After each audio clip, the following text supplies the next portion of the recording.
Right, call the order the Lisbon Village Board meeting on Wednesday, July 8th, 2026 at 6:33. So we have a roll call. President Gerke, Here. trustee Moonen, Present. trustee Baum, Here. trustee Quinn. Here. Trustee Beal. Here. Administrator Green. Here. And clerk Capazza to record the minutes. All right, full send to the pledge of allegiance and a moment of silence. I pledge allegiance to the flag of the United States of America, and to the republic for which it stands, one nation, under God, indivisible, with liberty and justice for all.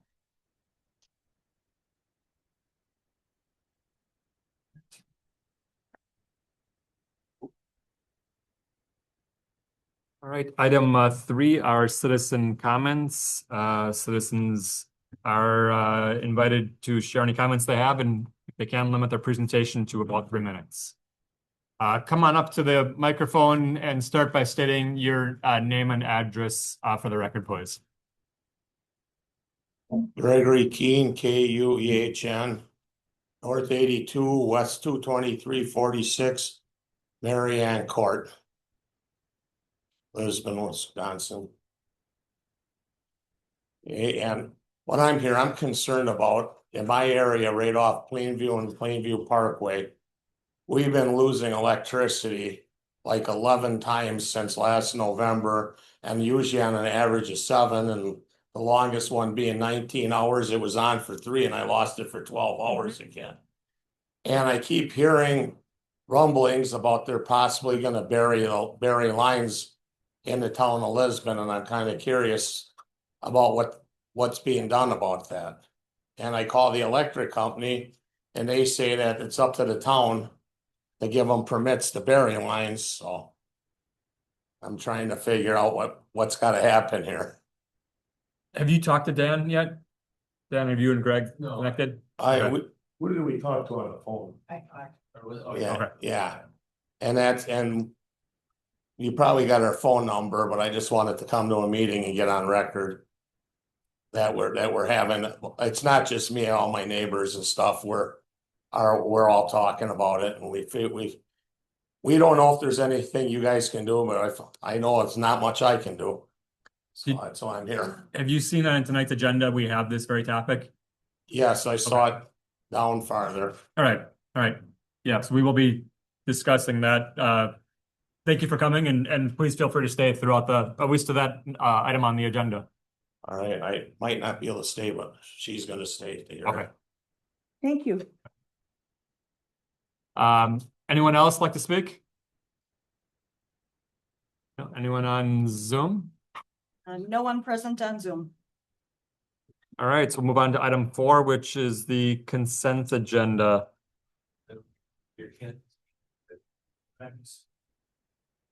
I'm sorry. I should have made that more clear. This is the only opportunity to speak tonight. If you wish to speak, if there's items coming up on tonight's agenda that you are interested in talking about, now is the time to do it. Oh, okay.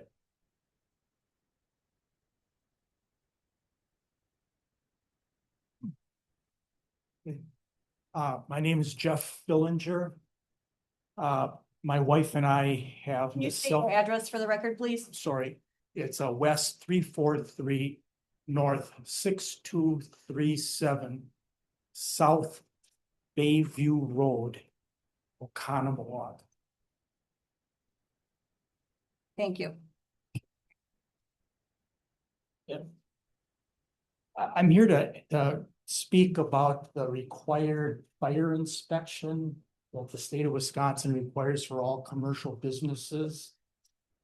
And I would like to just point out that our business is really quite unique, along with Mr. Marx's business, in that it is a commercial business, but it does not have a commons area.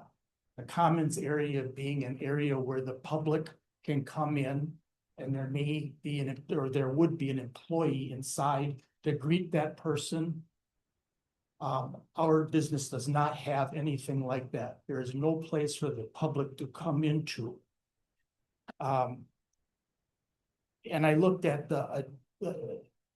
the sheet with all 69 inspection points. And quite frankly, none of the 69 apply. The items listed, so all 69 are non-existent, with one possible exception, and that being that they want to check to make sure the address is attached to a building. But nothing else, it just doesn't exist. And our charge is $758. And I think I can speak, retired Fire Chief Rhodey, very nice, helpful person. He told me very much tongue in cheek, so I gotta make sure I say that. But he said, what you received is what's known as a pencil review. I said, well, what is a pencil review? And he says, well, that's when we drive by and check it off the list with a pencil. Because there's nothing to inspect. And we're hoping that perhaps there can be a category added that would say any businesses without a commons area would have a significantly less inspection fee.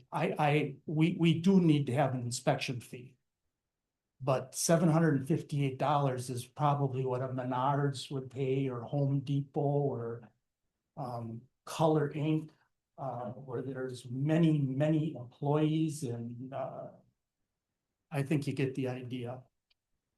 And again, I think I forwarded to Mr. Green the copy I got from the fire department listing all 69 items, and there's a place, items not checked, all 69 were not checked.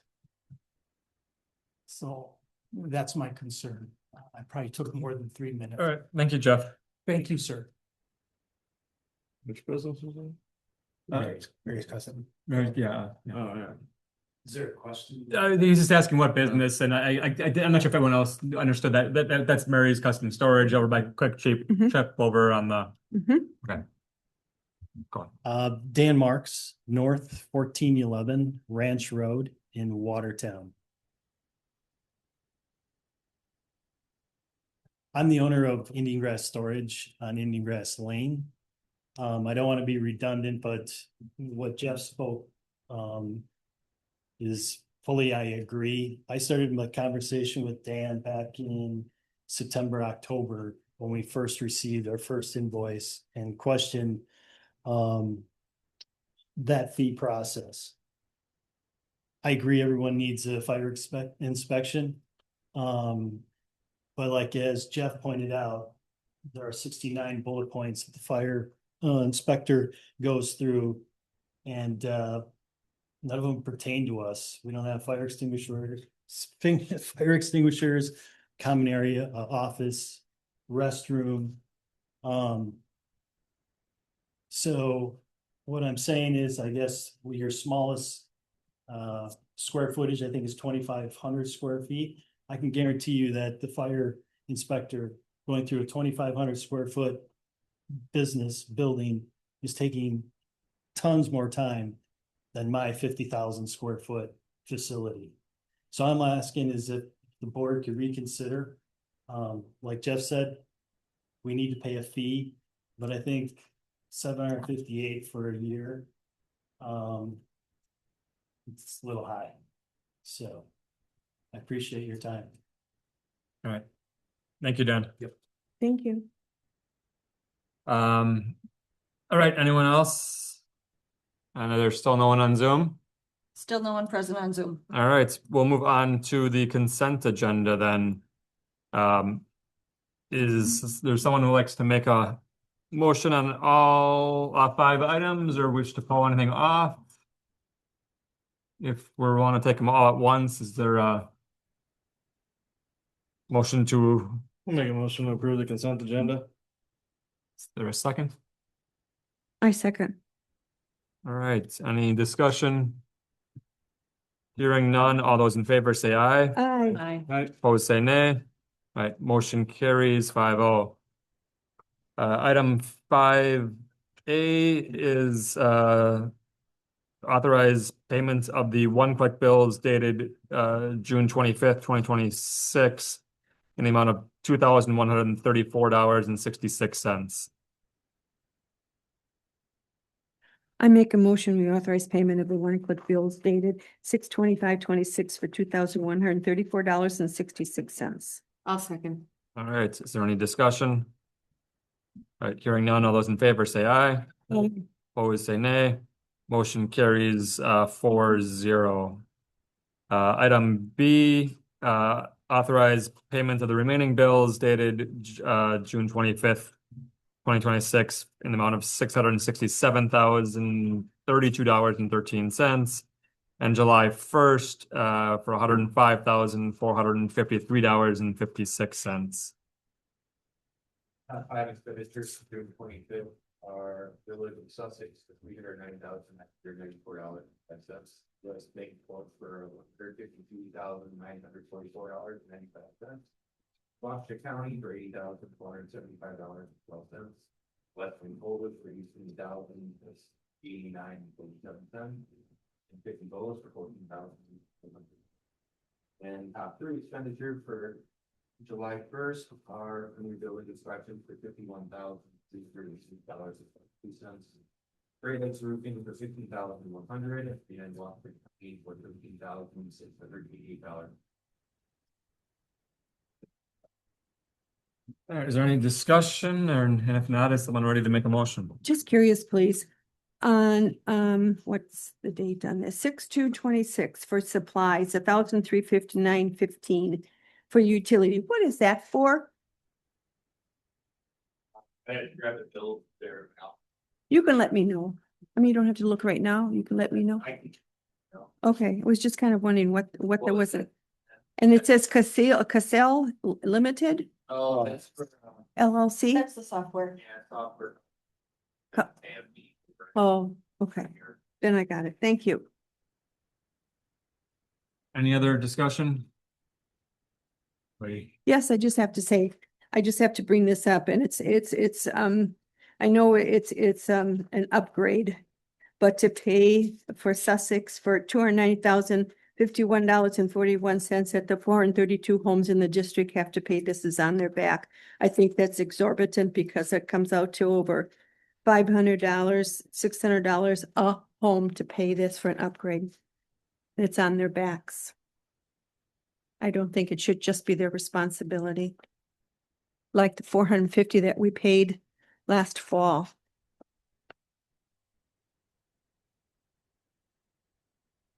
I think it should be helped. I know when the district was started, the town at the time paid money and then we had to pay the money, the town back. This way, all of a sudden, the money that we came over here with is depleting and depleting and depleted. And when the area needs it, there's going to be no money because we've been paying off all the upgrades, which is a shame. These people do not know that we've been paying solely for all the upgrades, the 432 homes. So I think, this is a discussion on paying of the bills. If we want to have a discussion on the policy or we need to agendize that probably separately. Okay, I'd like it for next month then, please. Right, Dan, will you put that on the agenda for next month? I didn't follow everything there, but you work with Linda on that? It's a policy question that would have to start a committee. At the meeting? It would have to start a committee. Well, I thought we start here, but we start at the committee. Okay. Wherever you think it starts. I know we pay it here. That's why I thought we had to bring it up here. But it's a policy dictated question that the committee has control over first. So then you're on that committee. So why don't you work with, I Okay. mean, you work with Dan and Mark and Perfect. then Okay, discuss it from there and then whatever if it's a negative or positive recommendation, the board can still look at it either way if Linda would like. okay. Thank you very much. All right, are we ready for a motion then? Make a motion to present both bill packets as presented. All right, is there a second? No second. Is there any additional discussion? All right, hearing none, all those in favor say aye. Aye. Opposed, say nay. Motion carries 5-0. Item 6 is announcements and correspondence. The Public Works and Utility Committee is meeting next Wednesday, July 15th at 5 o'clock at the Village Hall. The Plan Commission meets Wednesday, July 22nd, 6:30 at the Richard Young Fire Station. The partisan primary election is Tuesday, August 11th, from 7 in the morning until 8 at night. Absentee starts or has 14 days prior. 14 days prior, okay. Parks Committee meeting is Wednesday, August 12th at 5 o'clock here at the Village Hall, followed by the Village Board meeting at 6:30. Is there any other announcements or correspondence to note? All right, The only thing I'd like to mention was the community festival was well attended. Great event. I think it was all put together very well and it was a good success. yeah. Yeah. All right, Dan, you want to start with that administrator's report? Sure. So Tamarack Road construction began, they are doing culverts currently. Ask Matt about it. They've got, I think most of the culvert work done, they're gonna pick up it tomorrow, and then they're doing tree cutting. And then the actual construction will begin mid-July, and then can be completed by the end of July, that's striped and trying to give her that route. Washington County announced, and I sent an email to everybody that FEMA assistance is available for folks who can apply on your kind of website that they can follow the link to get more. Those who were affected by the April storms, but certainly check out the website. Milwaukee Road and County BV, there will be installing traffic signals in July. So they're gonna have to close that intersection down for a couple weeks, which they're gonna need to work on. Both, unfortunately, I did talk to Jeremy Sussex this afternoon, and they're gonna try and push, heavier traffic for delivery trucks to K and take that vehicle to go on. They need to get their downtown Sussex. But some of the regular traffic will to hope. We tried to look for alternative routes, but if people are gonna go up Plainview or something like that, they're gonna probably go to Terrible anyways. That'll be a 2-week period. You're gonna replace the traffic lights at that intersection? There are no lights at that intersection, so that's where Sussex Bowl is. And then they have a subdivision that's coming into the south of that. Yeah. And so there's been a lot of exits that they're putting traffic lights. Gotcha. And just a reminder, we do have T-shirts available for sale at the Village Hall, so if you want to support parks, your friends can buy the T-shirt. Kind of tying into the comments that were made during the public comments, E-Energies informed the village late last week that they're doing intensive tree work in the area, so they're like dead emerald ash trees that they're trying to clean up. They state that that's the majority of the reason that they're having a lot of power issues around here, or the dead ash. Or so, be aware that there can be section kind of up in this area, but also in Mountain Falls and thus well. Just one more reminder, we're start our packets starting in September. Your attention, and then just something to note that Paul Farrow, our county detective, passed away. Oh, Yesterday. Oh, okay. My wife texted me today, so I was yesterday. I think it was announced today. Is Yeah. what the word, Just to note, there is resurfacing partially affects the village, Swan up to VV on 164. There's 2 sections that we own of that. And that's next week, Wednesday at Village of Sussex. Village of Sussex Community Center, 4 to 6. Yep. The public commission meeting, so.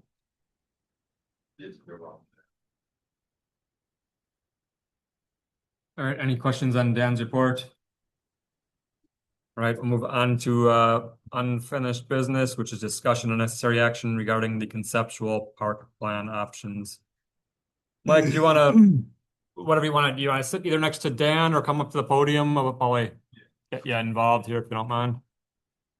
I don't know, Paul or Dan or Mike, who wants to take the lead here? So I talked to Blake a couple days ago. I let him know that we secured funds for the park project. He wants to make sure that they are, that the plans that we have are tight. That we know exactly what we want to do, so that when they go to engineering design, they know exactly what they're designing. So I think the last time we left off, we had kind of a reduced plan set that included still some of the pavilion at LCP, most of the LCP projects that we had originally that Blake originally proposed. We struck down a few items when it came to Stony Hallquist, when it came to Village Hall Park. And the list that I thought we left off with is in front of you. I typed a memo, but then I also did the list that Blake put together for us as well. So I just kind of want to review everything and make sure that we're good to go with this list, or if there's certain things that you want added or subtracted, now would be the time to do it. We can always add things and get alternate bids if we want to do that. Or if we find out kind of later in the process that we don't have the funds, you how we could do. All right, so let's go through park by park, make sure we're on the same page. So Lisbon Community Park, Blake had a nice presentation. There was talk about adding pickleball courts in the bottom. That wasn't part of his presentation. So that is still not being included in any alternative. But that lower level parking lot, we are including that as an alternative, but not as the base bid. Is that everyone's understanding? All right, we are removing the artwork, the kayak,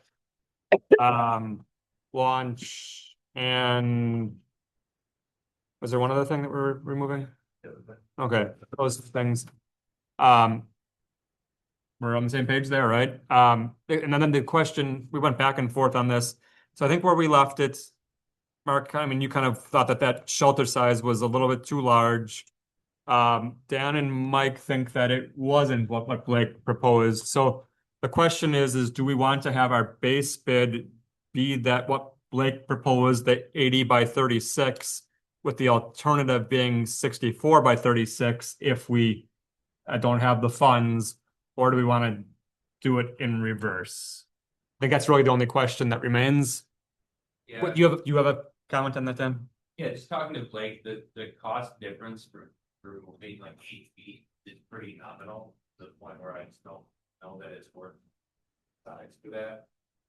I also think you're gonna have a new baseball diamond there, you're gonna have brand new park equipment, and you're actually gonna have restrooms that we use, so we can rent this shelter, actually use more money to make it.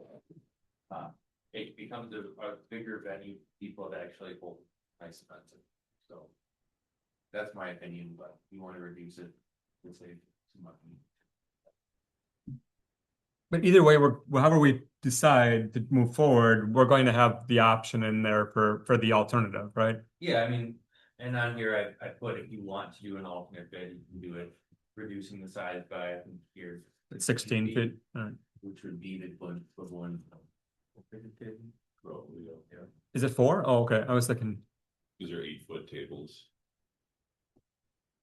And you want space. Right. Usually it'd be like 2 and 2. Right. In the section. So Mark, do you want to, I mean, I'm not, Paul, you can certainly, but I know Mark, I think you kind of were the one who was the advocate for reducing this. No, I was saying reduce the size if we could go to a closed air building. Okay. Not entirely just reducing it out of a number. It was I was thinking if we could reduce the size of it so we could accommodate a closed shelter. That's right. That's where I was going with that. But if we're not looking to move to a closed shelter with walls and HVAC and all that, I'd be fine with the 80 feet. Do you think we're losing rentals because of the size? Like, would that make a difference? You saying it'd be more expensive or? Well, no, I'm just saying like with the 8 feet or the 16-foot difference to get rid of those tables, will we lose rental because of that? I wouldn't mean, say you people say they necessarily- call and say, oh, it's too small, we need something bigger. Yeah, I don't think so, cause I mean, people always bring tables, chairs themselves, so. We don't have enough there, or sometimes they ask if we have more tables to bring, or we just scatter them around. I don't feel that it would really hinder people from renting it if it was 16 feet shorter. But I do feel like the bigger shelter rentals, especially like church groups that rent them and other businesses that rent the larger one, they tend to go here. Just because we do have the larger shelter here. What's that one out there? I don't know, man. So it's, yeah, I think it was 100. It's probably 24 wide, I'm guessing. yeah, I would say 24 wide or something already. Yeah, I don't know if it's quite on. That looks like it's 70. No, it's gotta be a lot longer than that. No, not according to Google. Check the GIS map.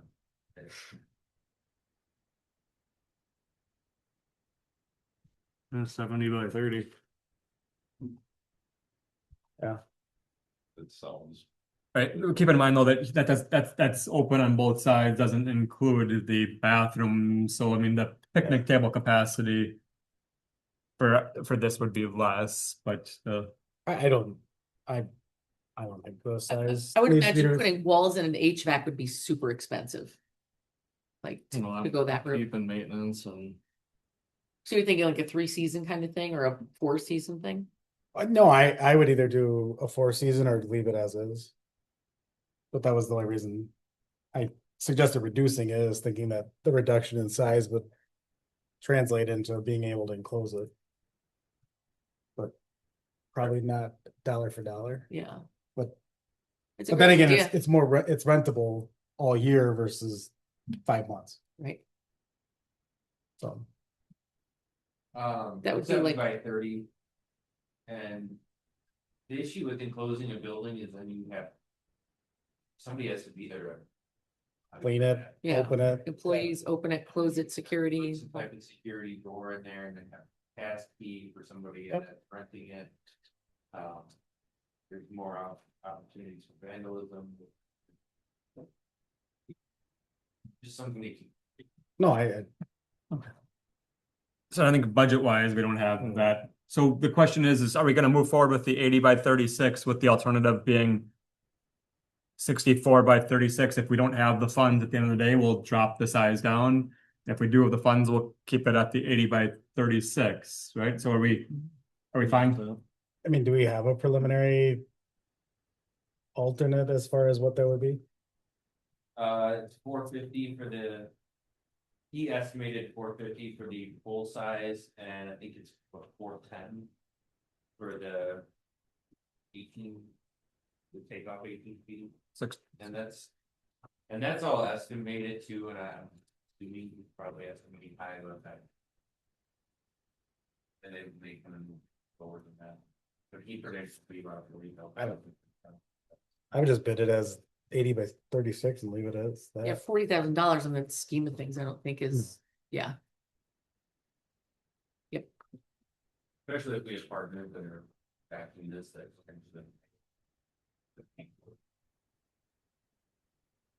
You could use it during the community fest for seating or something. Only thing I didn't see for LCP was security and lighting.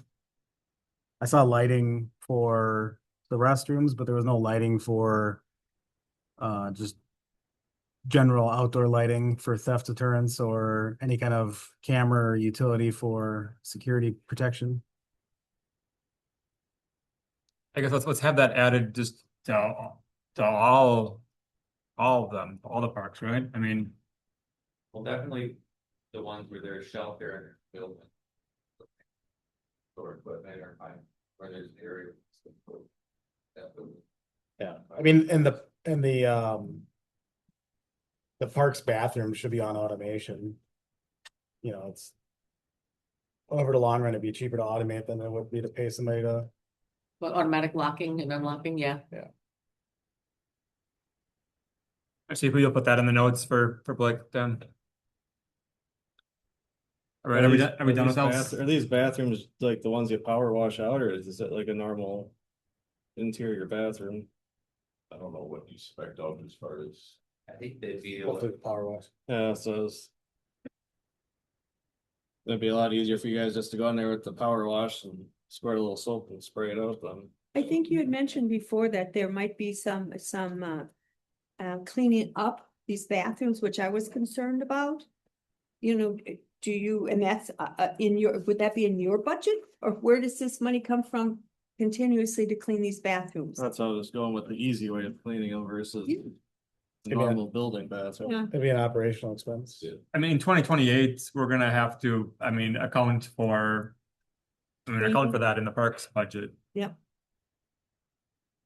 But again, we're hoping, our timing is that they will have grand openings on all the parks in September of next year. I'm saying September, I mean, I think the worst case is September, October is what we had previously talked about, so. And from what you're hearing from Blake, I mean, we're still I on, think you're probably gonna get the bulk of it done, but there's still probably some small items that probably trickle in. But I think as far as bringing those, that might push to happen. I think we get to. For that's just in case things come up. I don't want to start talking spring of 28, and then it just gives everyone an excuse to push it off until the fall of 28 or 29. I mean, let's keep it with a time frame sooner than later, and then if something happens, we realize stuff happens, but let's not have it be on our end. I think that's a great way to approach it. Yeah. Yeah. All right, so that's a good point. Is there anything else that we had, just either on Lisbon Community Park or in general? All right, I think we're good there then. Lisbon, I did have a question about the sanitary sizing.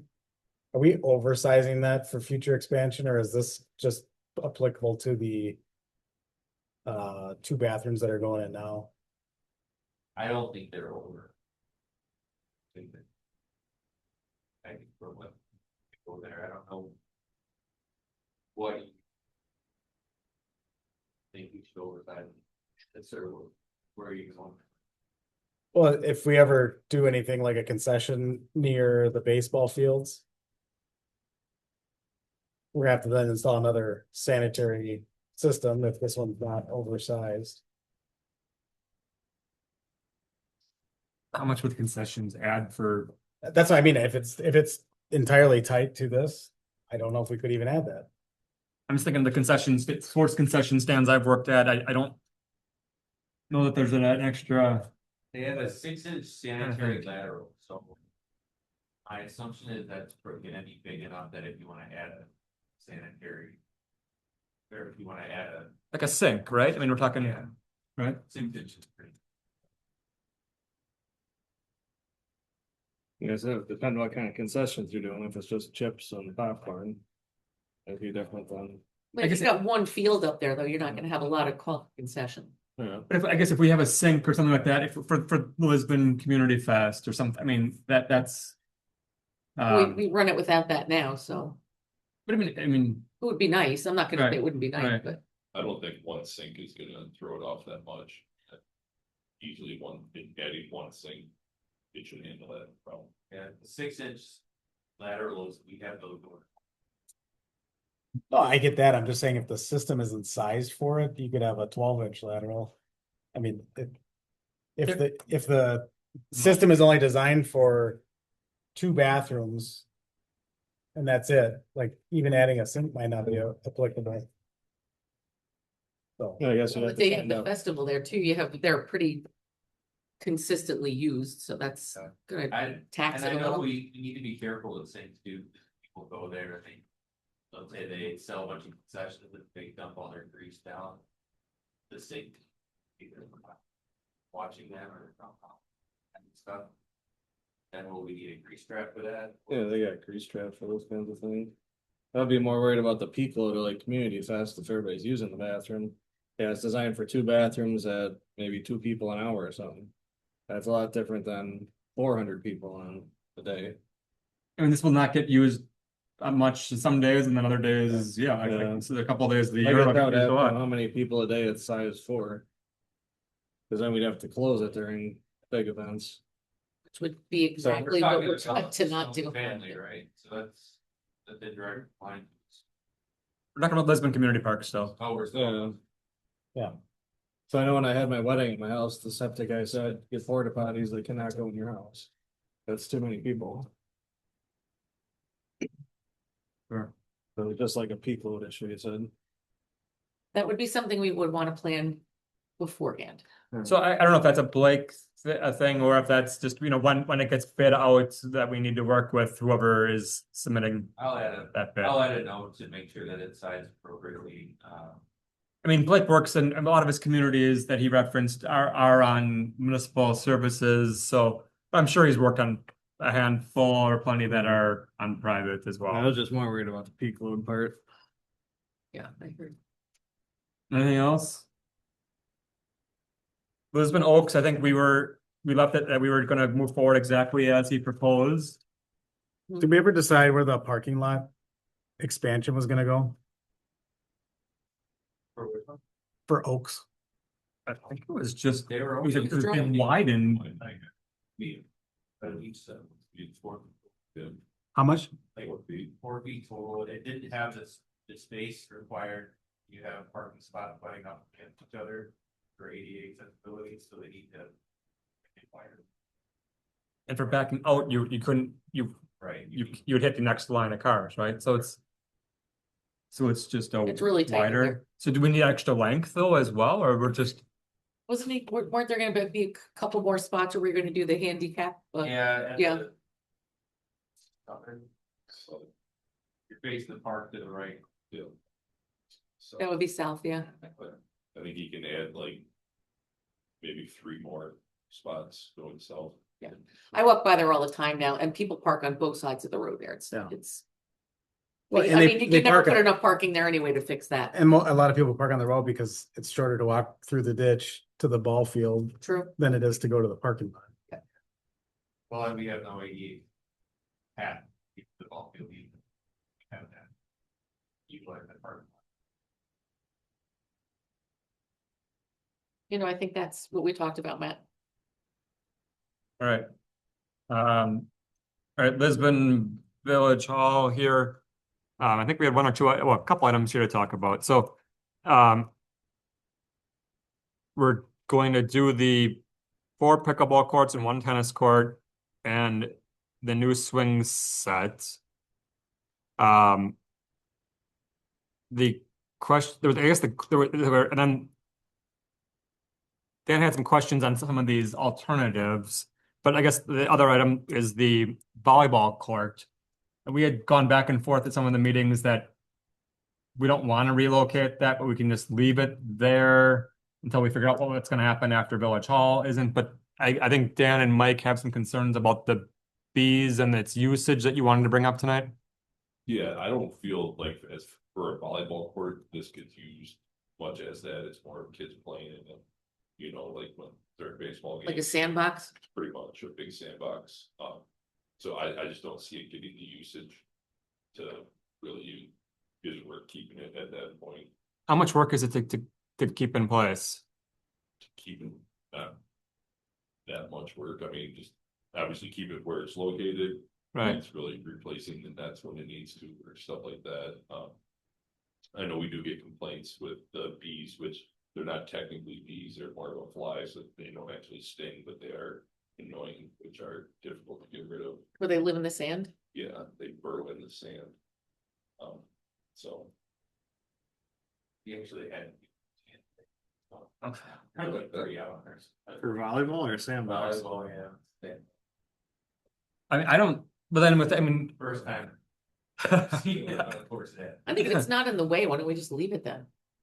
That's what I'd say. Mhm. All right, so let's just leave that one alone, if, unless you want to object. No, All right. I'm fine leaving it, like I said. All right, so we really don't know what's gonna happen here otherwise. I mean, so what do we want Blake to bid out here? Do we want? I mean, the concern is if what's gonna happen with Village Hall? I think there's always been talk about it moving more central. Right. Mark has brought up maybe that doesn't happen and maybe it's rebuilt someplace else here on the site. If you do that, we don't want to build new playground stuff, even if we have the money to do it. So Instead of getting a whole new pavilion out there, can we just fix the one that's gonna fall over, or? Is it fixable, Mike? Oh, not easily. I mean, not by us, by a real contractor. I mean, the problem is it was built more of like a pole barn style where there's not actually footings in the ground. It's posts, in the ground, probably Oh, 5-6 feet. So to remove those while keeping it intact is not an easy feat. And easiest would probably be to put in footings, and then mount the new posts on top of it. That's all our other shelters are built with actual footings. Are we gonna need something with the pickleball and tennis courts there? Some kind of a something? I don't know. I don't know. I don't think people hang out after they play that stuff. Well, I but mean, like maybe. benches at least to like Oh, put on your shoes or I don't know, whatever you're doing. sure. We That can kind of put, thing. get benches around. Picnic tables or something. Yeah, Cause it's gonna be a separate area we're talking down here for pickleball and here. So, I mean, there'd have to, I mean, I think in that, I mean, we're talking $200,000-$300,000 for that. I mean, I think in that includes the nets, that includes, I would assume that includes a couple benches. That's right. Town hall, he has lawn restoration and trees, he doesn't have. I think the tables or benches, so. Really put man, try and get sponsors, so we.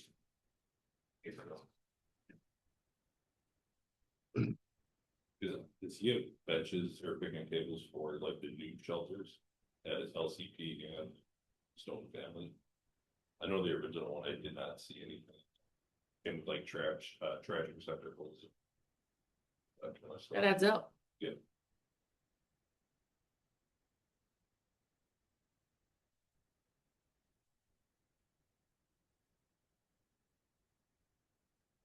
Does not for LCP. He had some rules. That was at Lisbon Oaks, he's got. He's got what, $1,700 in there for picnic tables. Again, keep in mind that we've got, hundreds of thousands of dollars of contingencies in here as well. Right. I mean, it's what, $300,000 or 10%. 400. Cause these were going down kind of towards the road, right? The pickleball. yes. And we know for sure the village hall, if we do one here, isn't gonna interfere with those. I just don't wanna waste all this money and then plop the hall up and now it's a parking lot, we just pave over. I don't know how that would look, maybe it's worth. I mean, I wasn't even thinking Village Hall as a possibility here, but I mean, but it certainly could be. I mean, and Mark, you were thinking that maybe it would go up on the hill if we did it here? Yeah, I think if we chose to stay on this site for a new one, it would probably go where the baseball field is, and then once this is demolished, it would recreate itself into a baseball field, but I don't know. Me personally, I would, if there were needing to strip funds out of the project, I would strip them out of here, because we'll likely have to borrow to do a new village hall, should that be approved by a board. And during that time, the restoration and amenities could be included in that project. I don't wanna waste $400,000. Yeah. For something we're gonna. And Not I think coming. we're all in agreement that that's why this was the sparsely touched part. Obviously, Hallquist was different animal, but So I think what I'm hearing is that we don't move forward with the options for Lisbon Village Hall. Do you have any objections? Do you want to state the case for changing our mind on that, Dan, or Mike? You're talking about the additional options? Yeah, you got like the playground expansion at 145 I mean, yard games and the open air shelter. I guess when replacement. I had looked at this, I never had really taken into account the idea of having village hall here. So Well, but the reason that we decided to keep the swing set was because there was gonna be families with children up here at the ballpark, so we wanted something for the kids to be able to do while the older siblings were playing. So do we want to maybe think about the cheaper thing, put like yard games to keep as another option for kids that don't want to swing? Well, playground what? equipment should be easily moved if we have to. I don't. knock Well, it. the playground equipment's here is No, I'm gone. saying if we buy new stuff now and then in 5 or 10 years, we get a village hall here. it's not even, No, You should, Yeah. you they can't, pour those bases of concrete, so. they're meant to. Yeah. you can't move those things? No. And then And why actually, most building- places put them on auction and they beg you to come take them out. So my argument would be, if you're gonna have people using the pickleball courts and they have kids that want to play on something that you have. I mean, I think you have to put some playground here because the main attraction is for young families. It's kind of uncharted water with this pickleball and tennis court being up here. I don't know what that's gonna draw. Obviously, once people get a followership to it, I think it'll obviously be useful. Yep. But right now, this park is mainly used for younger families through baseball. I mean, keep in mind, our original or Blake's original proposal, I mean, had the village hall disappearing and had a much more elaborate, I mean, a million or two, whatever it was, of improvements. So, I mean, this is a greatly scaled down version, and Yeah. the swing set thing was not there, but Blake said, hey, if you're not doing if you're not gonna do anything else, and we're gonna have to get rid of the playground stuff that's there, put in a swing set, because everyone uses a swing, and all kids, that'll make the little siblings happy for the people playing baseball. Yeah. So I think I'm comfortable with it just being a swing set here. Mhm. Yeah, But the yard games is $4,500. If you want to have that, I mean. Well, they have that giant sandbox too. Right. you just need to get some toys up there. Yeah, I mean, the future of this building is unknown. It could be our Change. village hall for the next 100 years. Could be a community rental facility. I mean, it could be a lot of things. Could be bulldozed. There's a lot of different options. All right, so So no add-ons. no add-ons, and then the removal of the current playground equipment, that'll be an option. We talked about maybe staff doing it in-house, but we'll have to wait.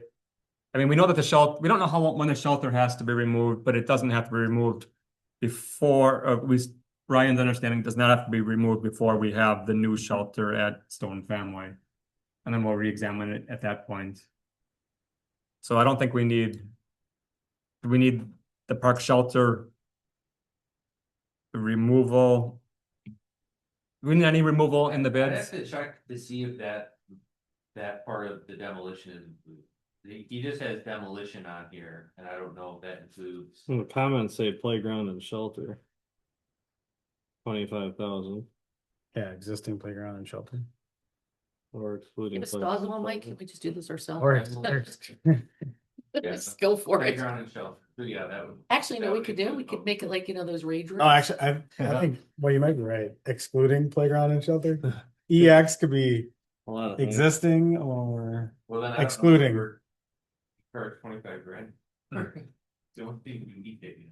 Cause we could always leave that fire truck that's up there, cause that's a lot newer. Right. than Right, yeah, The other stuff, so there would be something here.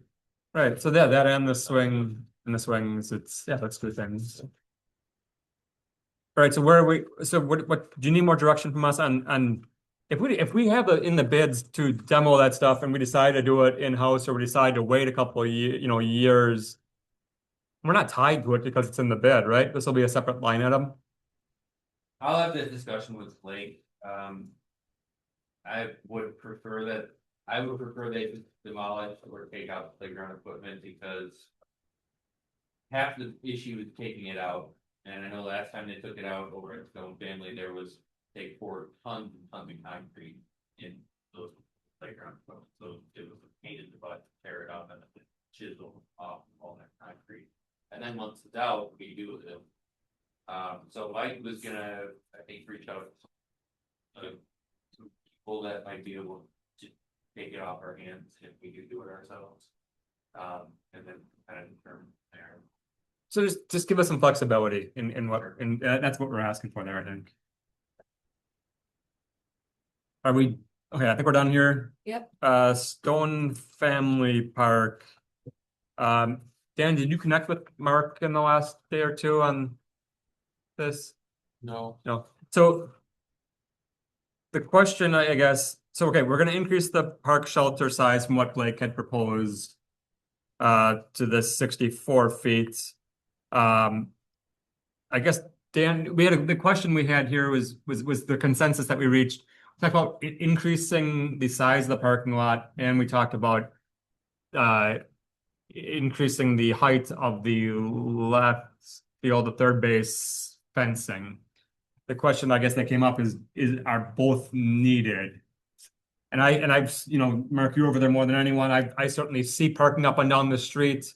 How many days a week is the parking up and down the street, and is that an issue? And would the concern be alleviated as far as cars getting hit if we increase the size of the fence?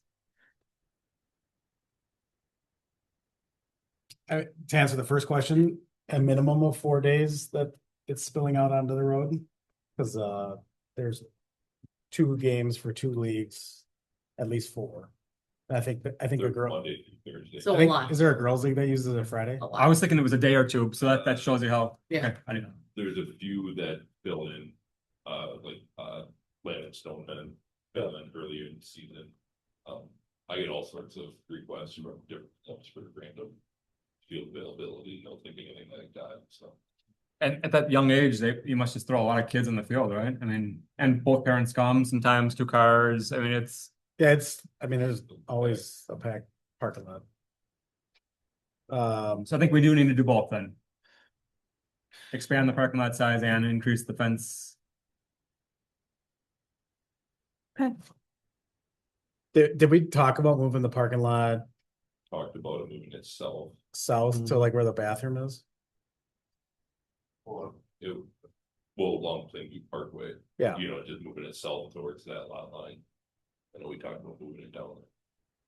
But we talked about moving it, we also talked about expanding it that way. Yeah, Do we want to really?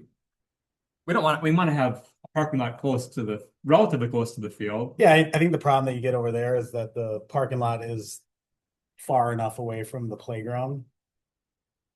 Like there is a path that goes down there, but at the real little age, there's not a big concern about balls in the parking lot, but Oh. the field does limit itself to 8 and under because of how it's set up. So the concept was to do that, to have, I don't know what road this is, but have it stub out to this road down here and expand it for footprint. So about double the size. Oh, on Bramble there. Yeah. Okay. We're good with that. Was it on the other I one? just wasn't sure because I know in our last conversation, we talked about, Plainview. the board talked about people kind of park on the east side of the parking lot so that their cars don't fall. And so that we extend the parking lots, people can fit 4 cars on that side. Then do you need to expand it? Did you need to do both, make the fence taller and do that for park side? I've been trying to be more observant, and I'm seeing the parking lot more full, and I'm seeing the cars parked on the road, but I'm not seeing people avoid anything close to the field, but maybe I'm just certain days it's different. I mean, on Monday, Wednesday, Older kids. Tuesday, Thursday is the younger kids, and then the older kids are Monday, Wednesday. So the younger kids play with a softball, like a squishier ball. So the question is, do we need to increase the size of the fence? That's where we're leaving it with you. I mean, I would, Right. it's a 6 foot fence right now. Yeah, Yeah, I mean, it's not that expensive. So that's not stopping anything then. I mean, it needs to be replaced anyways, so. yeah. And it's 15,000 for the fence, it says. How much? 15. All right, so we're doing both, and then the cul-de-sac there we were gonna do that at some point. You guys are gonna take that on Yeah, that would be something, just kind of square off that cul-de-sac for more parking area. Okay. And then the shelter size, we had talked last time about maybe making it a little bigger, so I had put in here 36 by 64. Be just a little smaller than the LCP one. But a lot bigger than what the old was. Is that too big, I guess, is the question. I mean, Mark, you probably don't think it is. Are those flush toilets in there? Is it the same size bathroom as LCP layout? It's the same width, so it'll be the same size, and the other thing with the bathrooms is, remember, he had talked about if you want them in a storage room, or do you want 3 unisex, or do you want 2 unisex? It would be the same question.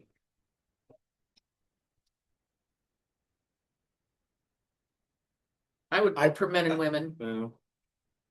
All right, I think we're the majority there, men and women. And then that leaves that middle room for storage, and that could be potentially where you have security stuff or.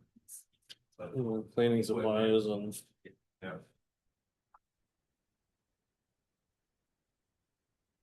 All right, are we set there? Yep. Dan, you're good? Yep. And then Stony Hillquest Park. So Dan has on here the optional for the playground and the swing sets.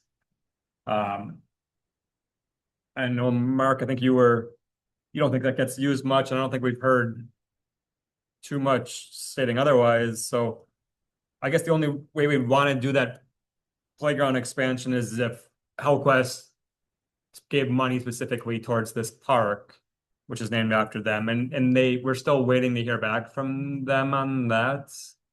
I don't start to hear that. So. 9 times.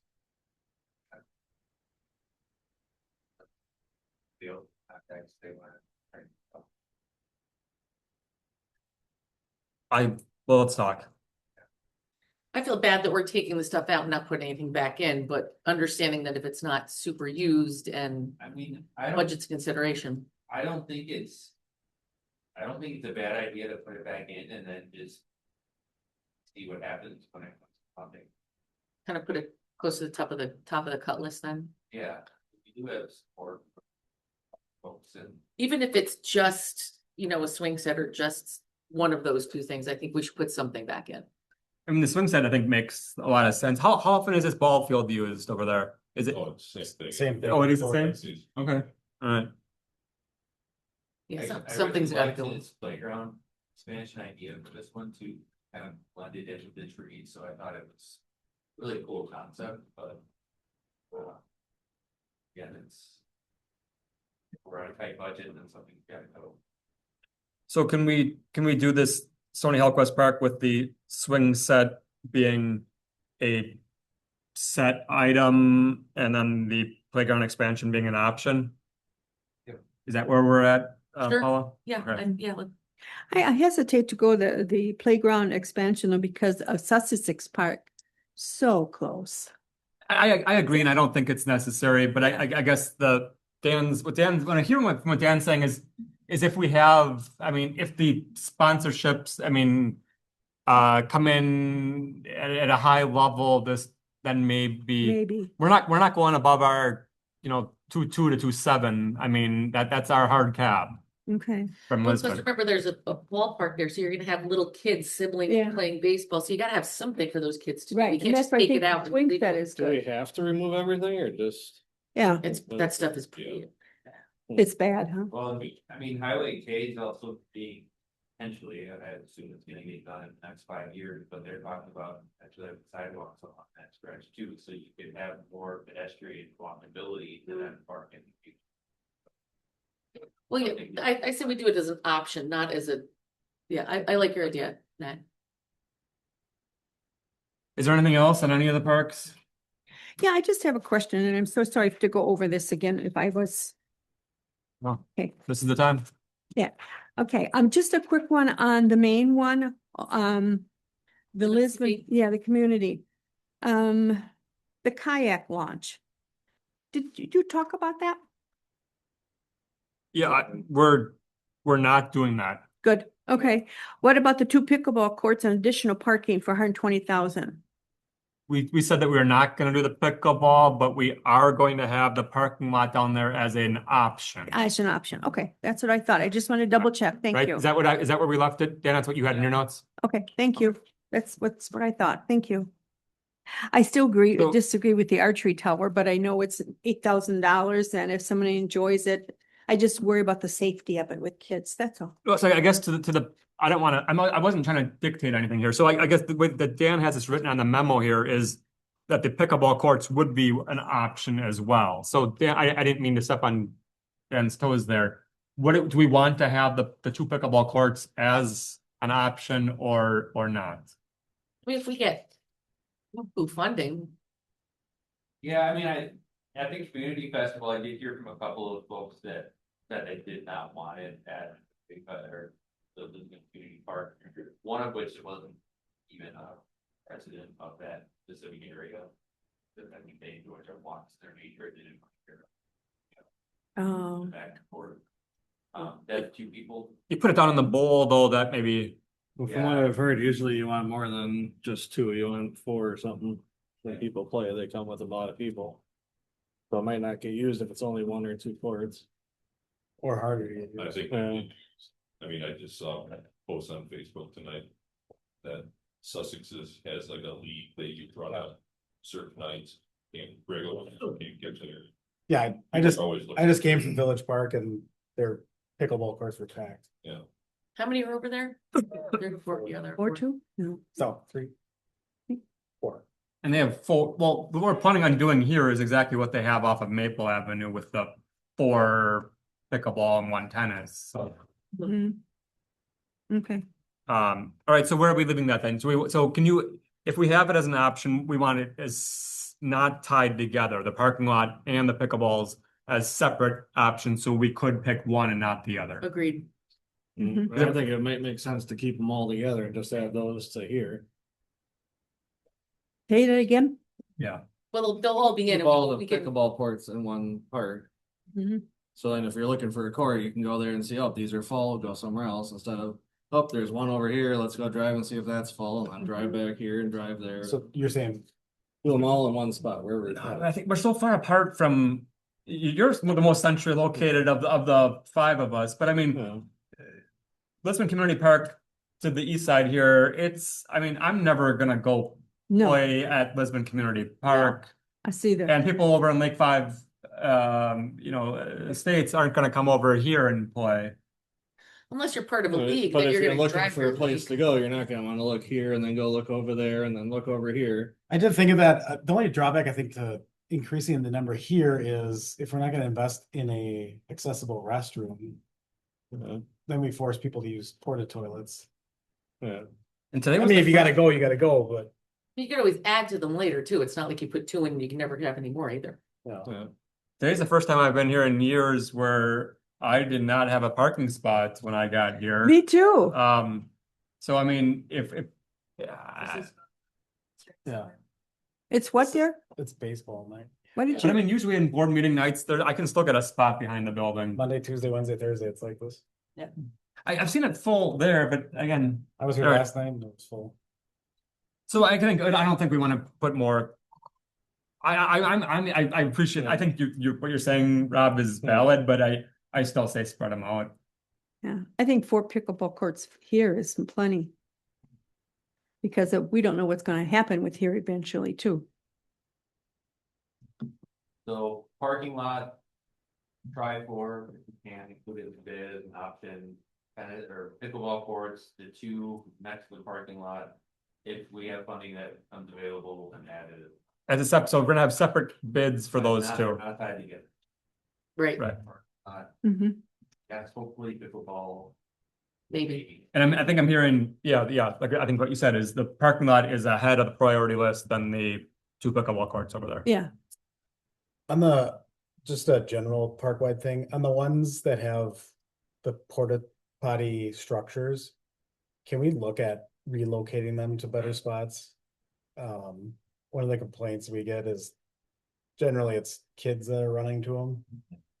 Like the one here is far away from where the activity's going on.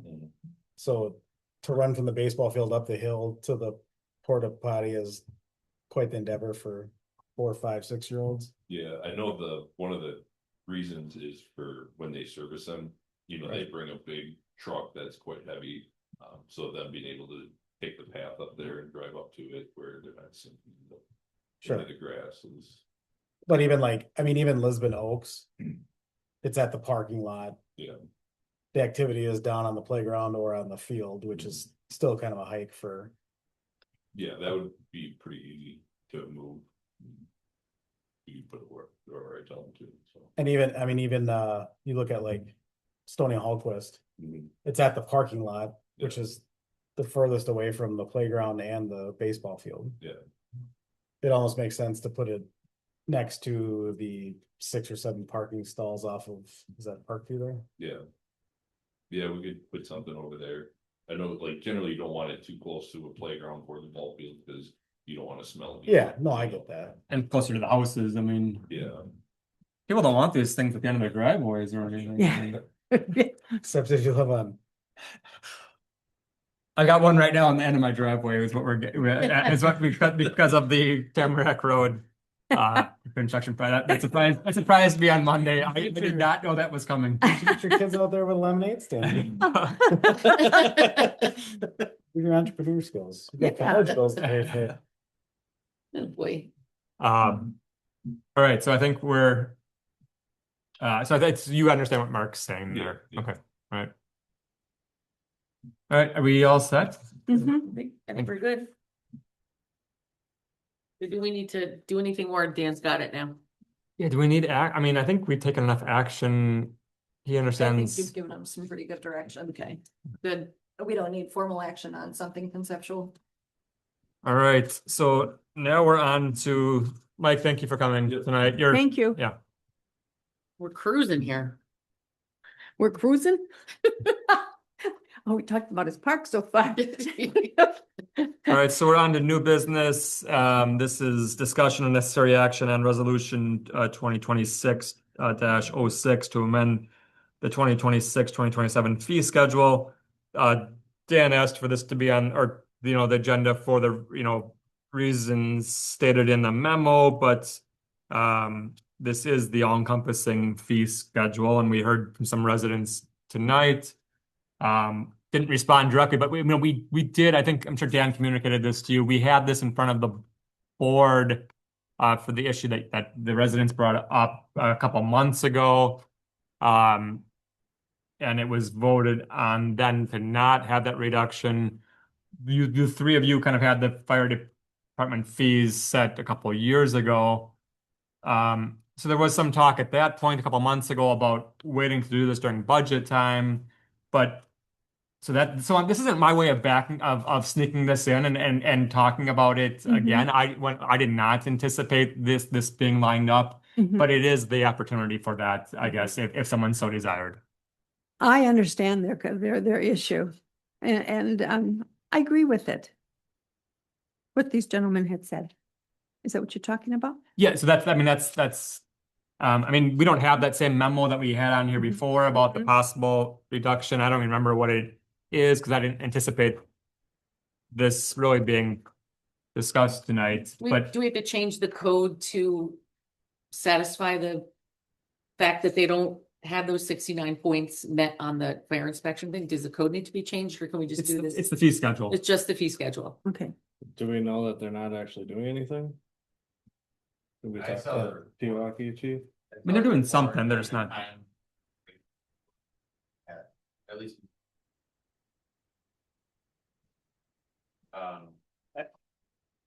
I guess I would like more time to actually prep some type of a staff report for this, because I didn't anticipate that we would actually anything on it tonight, so to give me some more time to prepare what I think might be a good alternative, if that's what the board wants, but. Yeah, I think also too, I think there's a legal question is it a uniformity set by the state, not something we have the power to change? So, The fee schedule, we have the power to change. We don't have the power to change the fact that they go over twice a year. But I guess what I'm saying is that the classification of the building. Is there an exemption? I mean, they're not the only storage units in the state of Wisconsin. Are they? we have to look at the full fiscal impact. We have to look at every building that would qualify for this. Right. I think when we researched this a couple of months ago, we were. Dan and I had worked on it, and Dan wasn't making a recommendation, but what I throw out there was the self-storage facilities that did not have public space. So we have a couple self-storage spaces, there's always one that has an office. These do not have offices, so these would be different, and I'm not sure if it was proposed like a 50% reduction. That's what I recall. But I don't disagree with Dan and Mark that this is kind of being caught off guard and we don't have the information here. Yeah, I mean, And nothing's really changed other than them being here tonight. I mean, we had the same information a couple months ago. right, and. From my perspective, fees are set to cover staff costs to do the job. Obviously, if we have an outlier that. Isn't requiring the work to be done, I think it definitely draws. Consideration to be modified to something more appropriate. But. Without the staff knowledge, I wouldn't take any action on that particular part of the fee schedule. And just so we're clear, the fees for the this year are anything that would be approved. That meeting would be more than 2027. And Jeff and Dan, that was the discussion at the last meeting, was that the majority of the board stated that we were set for 26, and if we wanted to make a change, it should be done for 27. So I think that's still being consistent here. So I think what I'm hearing tonight, there's more openness to a change than there was maybe a couple months ago. But I think that would occur during the budget process and would take effect for the 2027 year if it did.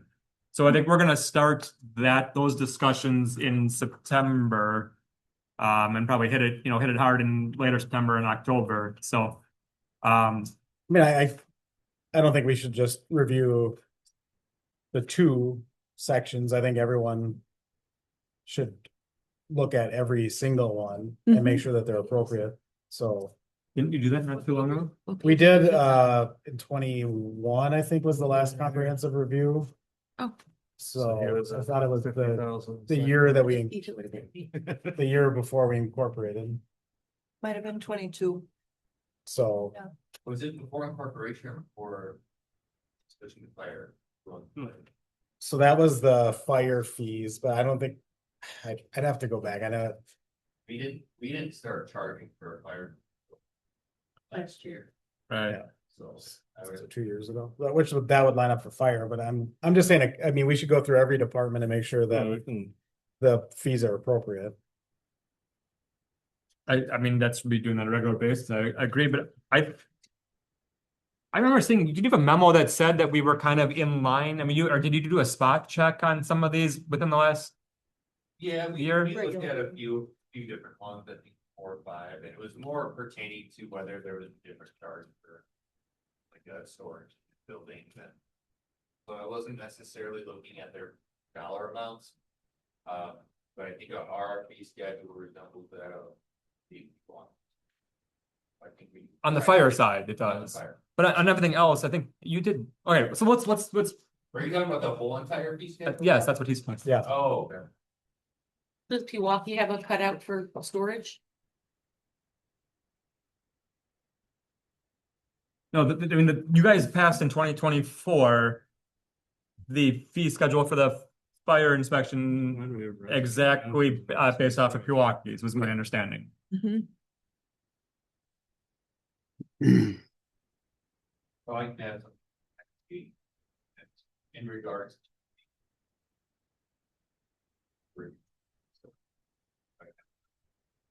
Well, why don't we just do it all together Right. again? I mean, Well, it's just gonna take. I think that's fine. I It mean, is fine, because we're not gonna change. We're not gonna change within the budget cycle anyways. And Dan, if you could work with those two entities and if they have recommendations of how they see it best to be modified. I mean,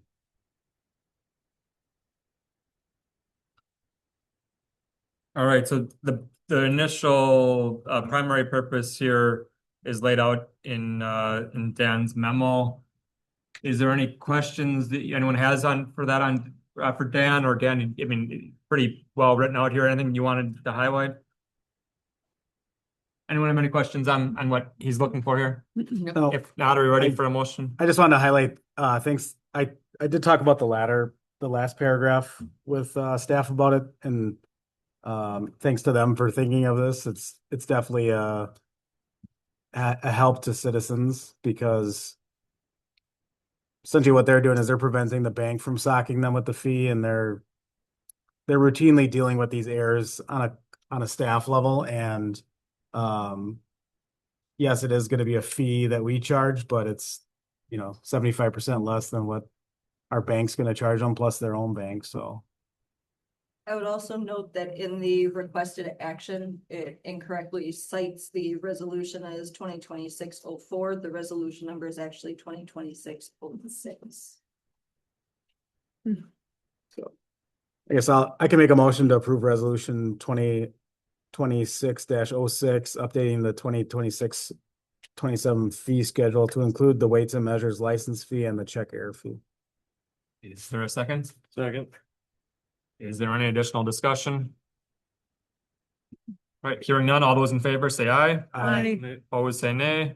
Motion carries 5-0. Item 9B, so you guys understand where we're at. All right, thanks for coming. Thank you. Thank you. Item 9B is discussion and necessary action on resolution 2026-07 to adopt the 2025 compliance maintenance annual report. I'm gonna have an update on this. The report filed with.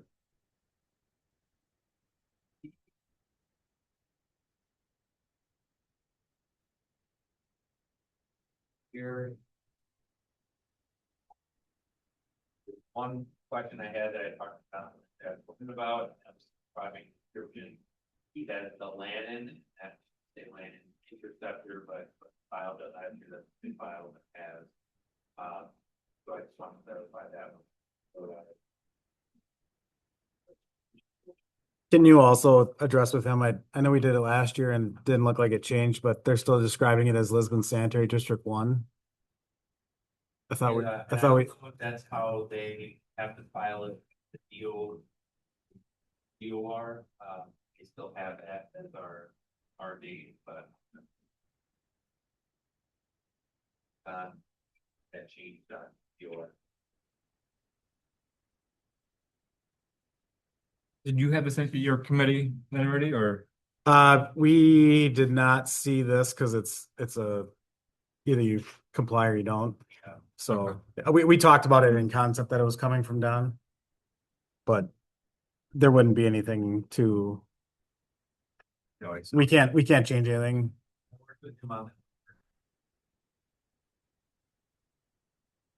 Are you confident with it?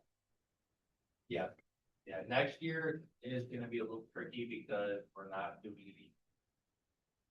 We didn't do any televising this year, and with some of the costs that we have, we won't get dinged, but we won't get as high of a rating, so I would wanna look at it, and I think that we need to discuss televising plans for.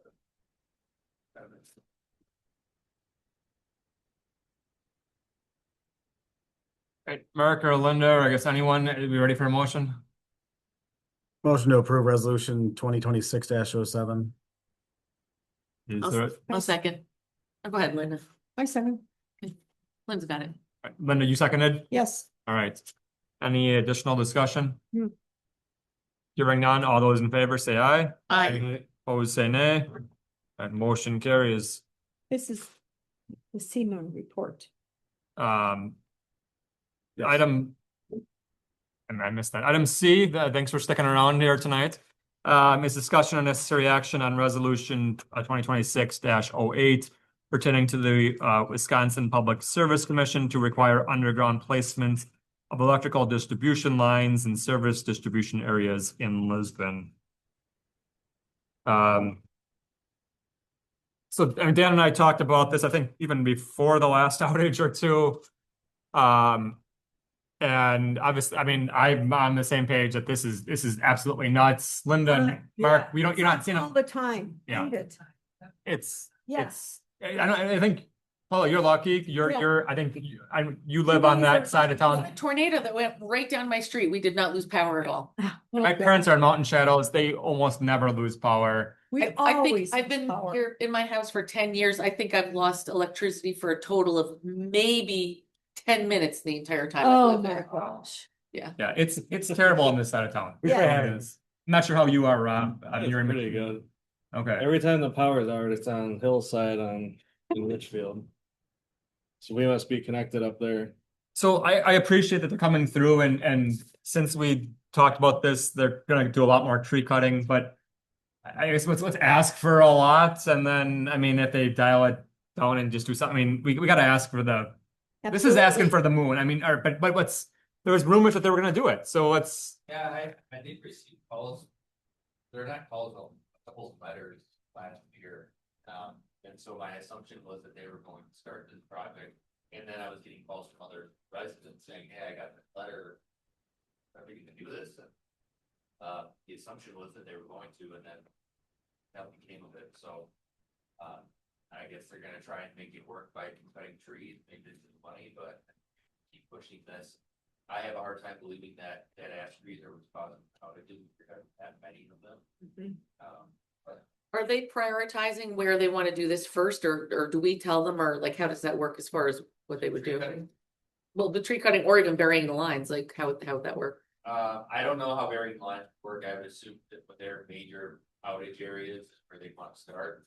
As far as the tree cutting goes, they're doing, I think Lisbon, north of Sussex border, portions of Sussex, and then Menominee Falls. This is a very bad area for them in general.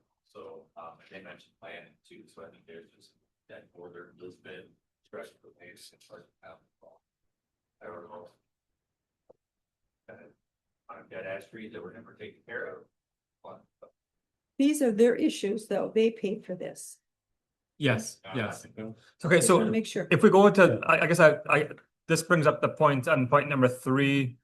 It's the only thing I wanted to change. Maybe Dan and I apologize for not going through this a little closer when we talked about it previously. The first line says a high impact outage corridor along. I was thinking corridor to me means more like these are the roads. I was thinking more like area, which would be, this general, Yeah, area instead of northwest. these specific roads. So just changing that. And then is Lake 5 Road going too far to the west? Should we make it be 164 or what Rob is saying it should maybe it's only Hillside. Yeah, I was gonna say, I don't, I think your other 3 roads make a lot of sense, but maybe that road, right. I don't know. Where have we gotten? There's a lot of out that way. There's a lot of neighborhoods with not a lot of big trees in them. yeah, Ew. a lot of farm. Yeah, Yeah, I agree. Lake I 5 Road, was- that's too far. I think 164. And they should have a report on who's outage, Yes. because they have the outage detector on where they're hard. So maybe we ask them to show us where this is actually happening. Cause they should have all that data and give us like a heat map of how many times she's been out in that area. So we don't want to, we want to ask for as much as is reasonable. And then if they want to dial it back, they dial it back. But I think. Oh, so the only change we're gonna make is that wording of the first line from getting rid of corridor along and say outage area. And then we'll change Lake 5 Road to Highway 164. What kind of authority do we have with this stuff? Is this just? Oh, we don't have is it any. Just an ask. Just an ask. Request. We asked, like 5. Oh, I would hope that we have a lot more say than the railroad can do anything they want. They would at least try. Then I can let me enter. With the PSC. Perfect, perfect, perfect, perfect. Yeah, I mean, so we're doing this, I mean, because we want to show that we're receptive. And then again, three of us are in the same boat as you. Yeah. But we also truly want, I mean, we'll follow up, we'll do whatever we can, but yeah, recognize that we don't have unfortunately a lot of power, but we'll be the squeaky wheel as much as we can. Sure. Yes. Yeah, Anybody that works in the area and that works for We Energies that gets, involved in this, losing electricity? I mean, my generator is getting a lot of use, and I thought when I got my generator, as soon as I got it, it wasn't going to get used much. But boy, me and my family were thrilled that we got it. We have to hook up ours. We're not. Same with me. Oh, yeah. But I hook it up to the outside of the house, Yeah. and it does run the whole house. Yeah. The way I have it set up, but Yeah. but it's not an automatic. Those automatic ones are expensive. Oh, gosh, yeah. And they don't do the whole house. You still have to pick 6, 8, or 10 circuits. Mhm. They do the whole house. Well, that must be a $20,000-$30,000 system. You have a whole house? It Jeff? came with the house. Oh. You don't get problems. No wonder it never got. Yeah, the neighbors want power, I just turn my main back on and feed subdivision. Do you ever run a line between your house and the neighbor's house? Public record, he doesn't. Yeah. Yeah, that's true. Okay. All right. So does someone want to make a motion to approve resolution 2026-08 with the changes noted? I will make, All right. Brad made the motion. Paula, you seconded? yep, All right. Any additional discussion? Nope. Hearing none. All those in favor say aye. Aye. Opposed say nay. Motion carries 5-0. Yeah, and thanks for coming tonight. And thank you for coming. Yeah, really.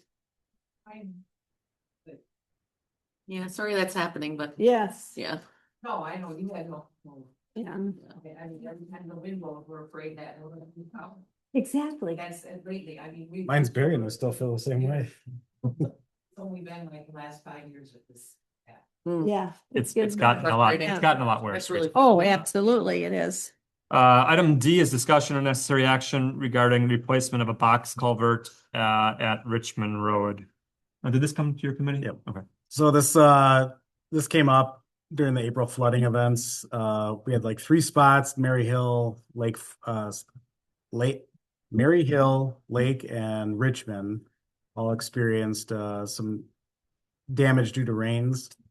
And one of the major ones was this Richmond Road culvert. So if you need to reference it, it's half-mile, quarter-mile east of Richmond School on the You do the map on that.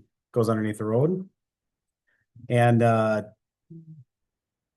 yeah, I guess there was a few options that we talked about, and it ended up being more of a major project that we could not tackle in-house. So we ended up coming to the box culvert idea. What road was it? It's On Richmond Road, east of the school. yeah, it like runs through right through here. Yeah.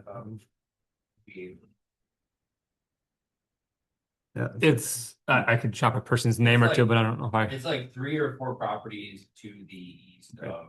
Was it overrunning the road there? You can see the water line. There's some good photos there. Yeah. In there, and I was out there the day of the tornado or the day after the tornado, and it's a decent drop down, and it was yeah. I mean, I Pretty think high. it was bad. So we never had a problem with this until the October Field subdivision went in? That's Mary Hill Road. That's- Probably, yeah, I mean, it probably got worse in fact. Mhm. Because there's a retaining pond that crosses over Mary Hill and then continues, and if you follow this kind of stream, Mm-hmm. then it does. So there's hook a- up to that other culvert, we also had problems. So it ended up flowing through this farm Mhm. field, into this Um, woods. But the other issue that we have with this culvert in general is that water pounding down the side of Mary Hill and then it Yep. Mhm. to do a box culvert that's at a 90-degree angle, Yeah. basically. Oh. So it has to make that turn, and what happens is it pushes water that doesn't make the turn. Continues down Richmond Road and wears out, if you look at people's ditches. It looks like it was a river that was even after. Cause there was. Right, and then water that can't get under the culvert washes over the culvert, and that's what we had issues with this year, where we actually had water over the top of. Richmond Road. And the problem is that water swirls in there, and then it erodes the stone that's in there, so you can see some of the pictures of the stone that fell out, so in the box culvert right now, there is. Stone chunks that were washed out from that flowing water that is the culvert.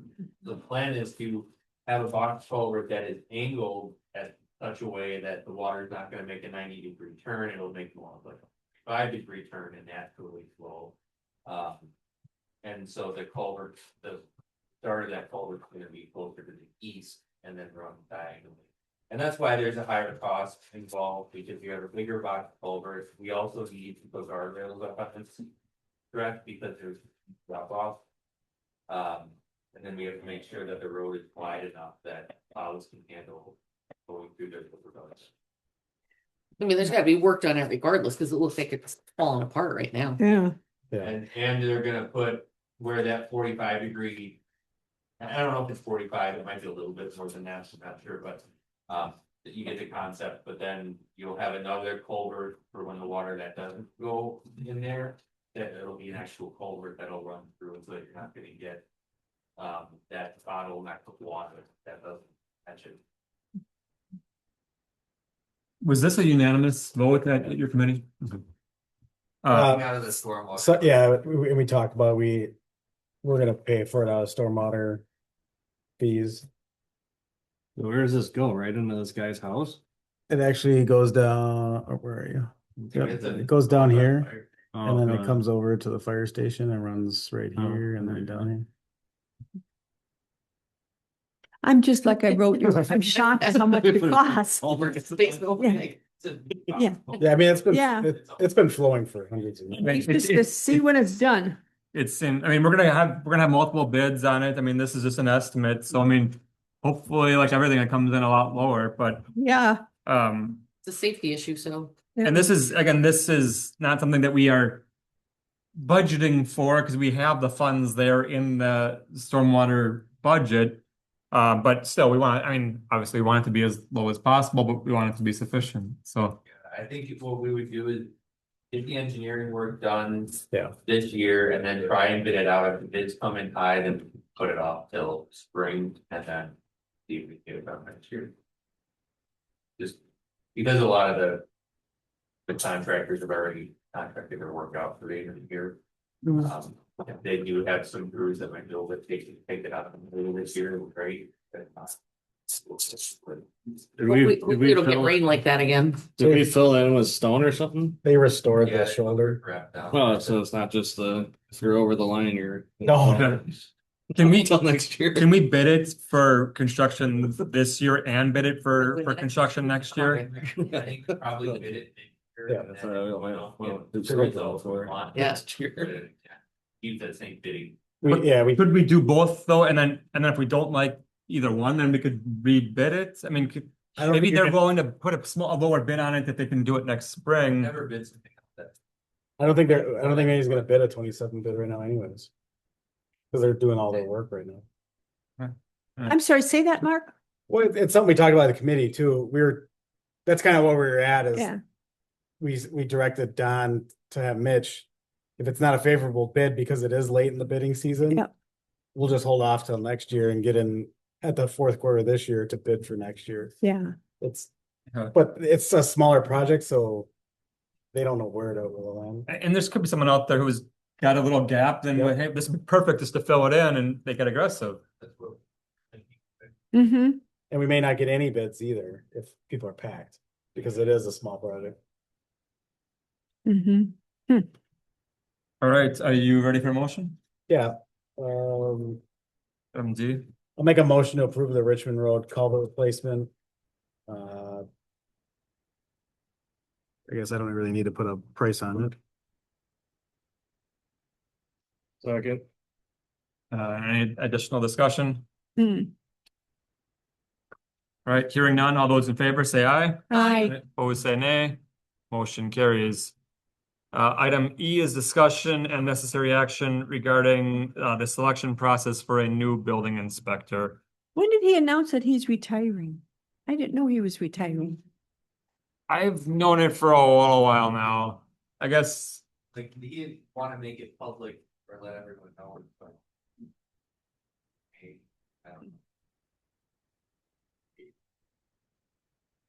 yeah, I kind of heard it last year, but like, and someone said it like I should have known it prior, so I don't know, but I was shocked. I didn't know it until I read it on the paper. has he given official notice? I mean, I guess he doesn't have to because his contract expires at the end of this year, so Yeah. it's kind of a gray area, right? Yeah, I mean, the contract done. Whether you want to go for it. Not, but Well, sure. I understand. I didn't wanna step on his toes and say something without. Yeah. knowing, you know. And I've asked him to stay on the plan commission as long as he's willing to do so. Gosh, yeah. He's said that he will at least continue into 27, and we'll see how long it goes after that. Well, we want the new guy to be on the planning commission? Well, that's in the memo here. If he's not a resident, the way it's written right now, that wouldn't be Yeah. allowed. But we can change the code. But I mean, Brian, even if we do and have the building inspector on, I would love to have Brian stay on the plan commission. And I'm not saying that, Yeah. I mean, we have to ask someone else politely to not be on there, but Yeah. I mean, Brian has the history there, I which like is Brian. helpful. And he's so good. Yeah, Yes, really. and I think majority of this board probably agrees with Brian's philosophy and mindset on the plan commission level. Mhm. Mhm. And it's gonna be hard to replace. Mhm. Does he have any people he's recommending? Do we have candidates or where does that stand? Yeah, we have two candidates that are. Annoyingly. So I thought maybe the board would consider having me take lead in just interviewing the candidates and then giving a recommendation to the board. But they both really wanna pursue this, and so I don't necessarily feel comfortable doing that. Considering he's building inspector for your guys' municipality. Your residents are the ones that are dealing with them constantly, so my thought was to allow them to submit a bid within a certain time frame. I have in my memo August 15th, that they could submit, not a bid, but a proposal. With what services they provide, the cost of the services, anything else that they want, similar to what Brian took time for. And then we could have a special board meeting where the board review each one of them and then go into closed session after and then make. Mhm. Either that meeting or in a different. So you note in here that Brian gave us some pretty favorable fees and we should expect that that's not gonna happen with the new person. No, only on the code enforcement. On the actual building inspection, I think we could, I'm anticipating that the fee split would be a little bit lower than that current 75-25. Oh, okay. Maybe I'm being overly optimistic, but I think Brian said he's getting that and therefore he's willing to do the code enforcement at a more favorable lower hourly rate.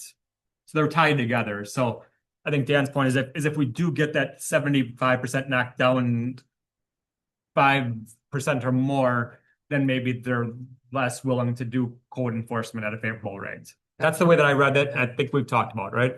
Yeah, I mean, it's up to the board if they wanna have that negotiation with, whoever candidate they want to forward with, but then if we do that, I think we want to.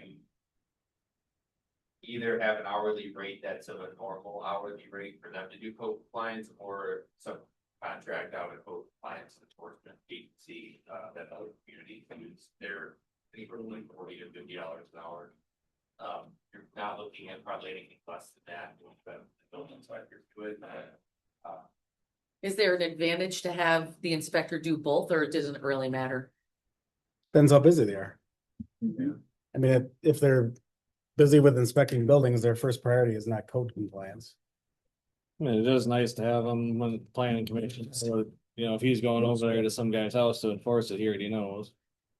But you would get that out of a fee-based service though, Yeah, that all they do is code inspection. Okay, from a code compliance standpoint, all they're really doing is.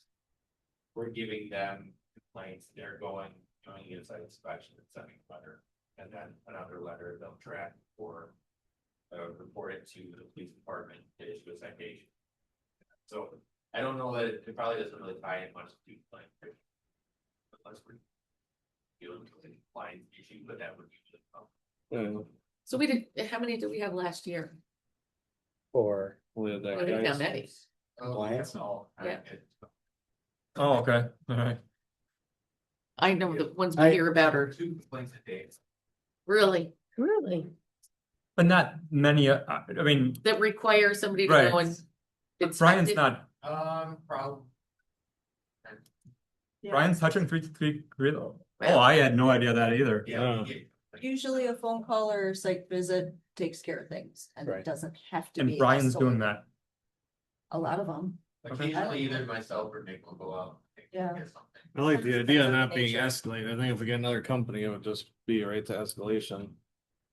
I don't know if they would come out, they would just. I don't know. I mean, I deal with Bye-bye. Careful. I deal with code inspection and. I mean, their first goal is compliance. Right. No matter who it is. I don't care either way, honestly, I don't have any. Well, we'll talk about that as we move forward. Well, we'll see what these guys say and. Right, I mean, just to. Building inspection and code compliance. Kind of similar, but mostly not. You know. I know you asked Brian what the least favorable part of his job is, and code compliance is that because you're dealing more with People. people in the sense of, well, this is my story, this is my neighbor's story. Your Yeah. fence is too tall, the dog Yeah. poops on my property. It's It might be better to have a separate company of somebody that the build. That you or just a company that you're not dealing with the building inspector and then dealing with the code compliance agent too. I don't know, I'd rather have that be more of a, this is the policy. Yep. This is the enforcement and leave it at that. And don't tie it to a building inspector. Cause that's what Brian is, I think that's why Brian is doing the community festival. To keep people there, and probably mostly because of code compliance and. I didn't realize we had that many. I didn't either. the August 15th date, does that make sense as, when you would, we would take this up at our September meeting then? No, I was thinking you have a special board meeting just to address the candidates, so you could have something later in August. Have a meeting or interviews and then post them. And there's no transition necessary. Brian leaves, a new company comes in, there's not a transition. Contract. I mean. I think there are a few things that we need to be conscious of is. What are their capabilities? Mhm. Are they a full service code inspection or are they not? You know, do they have to sub out work? Cause not all inspectors can inspect everything we have. Mhm. I mean, Yeah. Dan, you're gonna give us a lot of information to work off of during this interview process before we have that interview, They're but gonna give you a lot of information about themselves through the process. I'm not gonna. Give information about, I'm gonna let them sell you on what. But no, he was saying maybe But- questions and right, stuff, right, yeah. Yeah, I mean, if you guys have questions about, maybe what I do is send them, you guys a proposal prior to, and then if you have questions. I would reach out to like me, that. but- Are there like FAQs? Cause I'm willing to learn about this, but I'm not even sure I know the questions. Well, I think Yeah, one of the yeah. things from a board perspective is. We'll engage in a services contract. Some communities engage in employment contract where the service is part of their employment. so we don't have any, and we don't have the same liability insurance to Mark's point. We don't have, I mean, they maintain their records, they maintain. Independent Right, or contractor. an independent contractor, so and busy years, Brian does really well, and in slow years, he He's done really well lately. does it right, so. Wonderfully, but I understand it's just busy, but it's gonna come where we're gonna stop building like we are now, you know, it can't go on forever. So I got a lot of farms. Well, that's true. That is true. But we also gotta think about, make sure this guy's a fit for what the board kind of envisions, cause there's a lot of wiggle room in what he can do. And approve and choose to. I mean, yeah, I mean, with the person, I mean, Brian, I think my understanding is that he requires what's required. But he's not an ass about things, and he has, I mean, he's reasonable and he works with people, but yet he still requires what needs to be required. So Mhm. I don't think we want someone who is gonna, I mean, I don't want someone who's going to not have a good bedside manner and who's Oh, gonna make no. enemies. Oh, no, no. But yet we still want someone who's gonna enforce what needs to be enforced. So Brian does a great job of knowing where that point How long is. has Brian been with us? How many years, Stu? Really, that's it? No, 2000. I was gonna say, 2001. yeah. I know predated, yeah, 07, so. Well, let's see who you got. So the only question here, you are recommending that we just solicit from these two individuals? I don't know, it's up to you guys, but the issue is I know that I'm not a huge fan of like a safe building. So I mean, if you guys know of any other just smaller building inspection companies that would be interested in that. Have you worked with these in the past then? Is that why you're recommending these two? No, they're people that have one, so there are two candidates at this point, I'll say it, one is, well, I don't. I don't think we should. No, talk I about it. don't think you should say no. Is this Well, I something you guess- post for? Yes, that was my Yeah, recommendation. Why can't we advertise for it? Yeah, Since exactly. There's people we don't even know. But if we Yeah. do that, we're not obligated, if we get 4 people or 24 people, I mean, we don't need to interview all of them, we'll narrow it down based on what they submit. exactly. Yeah. I agree. It would have, they can't just be individuals, because we're not really trying to fill a position in Lisbon, so they would have to have their own seeds or. Sure. Contracts, that they have their.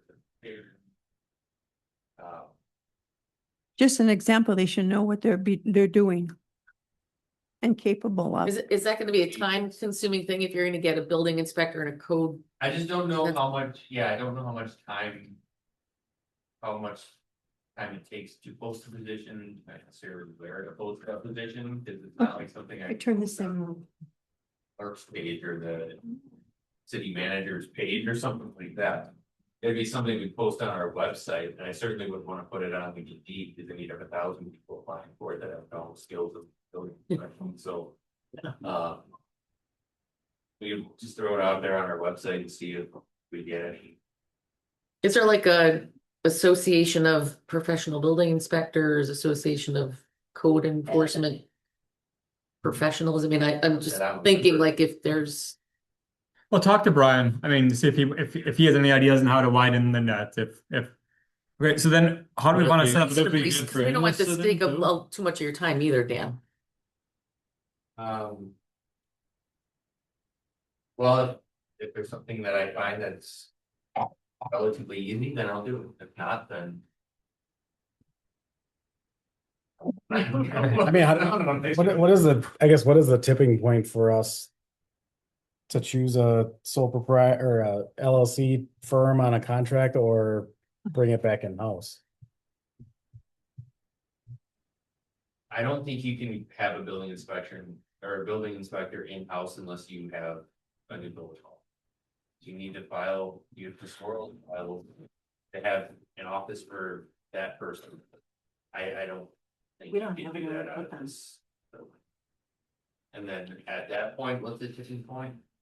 I don't know, like Linda said, what if you guys start slowing down on development? And you have a building inspector that you're paying benefits, salary, you're paying meals, emissions, insurance, any other insurance requirements, trainings, vehicle, gas. Yeah, so I mean, that's what my question would be is what is that cost? Is it 150? Is it? You're looking at probably $150 in benefits, you're looking at. For 30 grand for the vehicle in year one, and then you get additional insurance. but That's a lot. That's a lot to do. Insurance, I have to check with Brian on that, I assume that's not cheap. That's covering the work of. But I can check with Brian. Would we have enough work to keep somebody busy? Yeah. full-time? I think you would for a while, but then you'll get.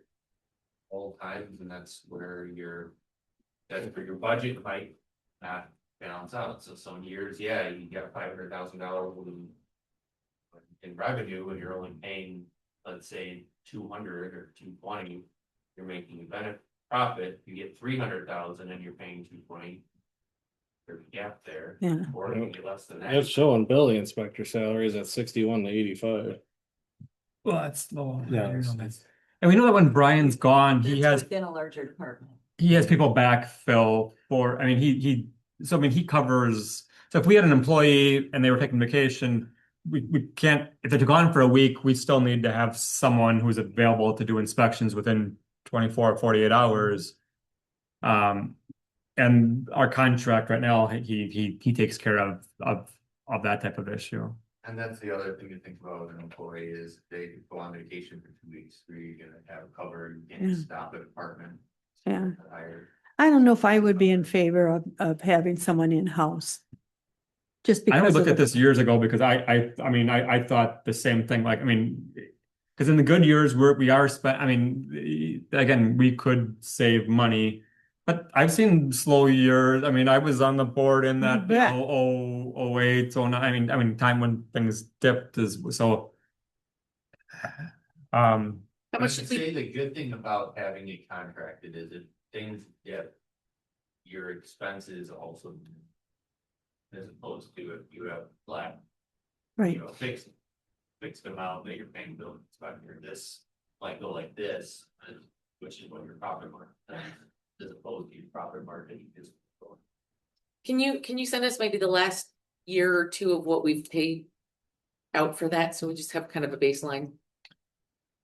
It's in the budget. I mean, if you look at well, we could maybe just highlight those Yeah. lines of the Yeah, budget. just- I mean, perfect. Yeah, so we have an easy baseline to look at. That'd be good.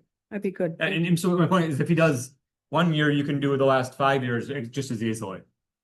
Sure. If you just grab I mean, that way. Yeah. I'll be, Would it be worth asking Brian if he wants to sit in on the interviews? Because he knows I don't think he wants. he doesn't want to be part of that.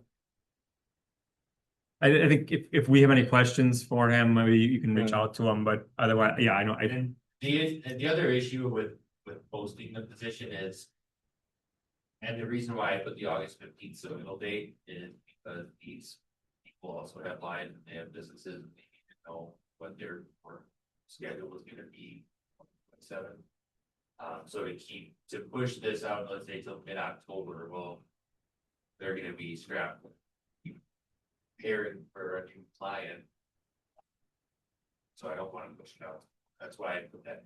they need to get their LLCs in order, they need to get their insurance, they need to get everything, all their ducks in a row, and I know that there is a concern that maybe a person or two can't do that, well, that's where this interview process comes in, they need to show that they can, So so. definitely should get it rolling. So are you looking to But I- keep it at the 2, to Dan? that point about the certification, I do wanna just state that if we're contracting with somebody to do the service, they have to do the service, so whether they have a cert or not. They're gonna have, it's on them to find somebody then fill that. role. Mhm. Right. So I don't wanna get too caught up in, this guy's certified, this is not certified, this. If the intention is to, then put it on them, that we're paying them the same. No matter what. Well, and that Brian's the same way. There's certifications that he doesn't have. Yeah, he doesn't have commercial. So any commercial he has to sub out as an expense to his company. No, I think I'd like somebody that's not gonna be subbing as much. Cause then we're interviewing a guy that's not even gonna be out there doing it. So we might like this guy, but the guy he hires is a giant. I think those are fair questions, I mean, but that. Yeah, I mean, how many different employees, how many people are covering it and understanding that process, so. Dan, do you want to leave it at the two, or do you, we're going back and forth, aren't we? Yeah, I'd prefer to have that deadline as close to August 15th as possible. If it would be you guys, I could do some looking around to see if there's other companies that maybe did. But I mean, to provide a slip middle by that.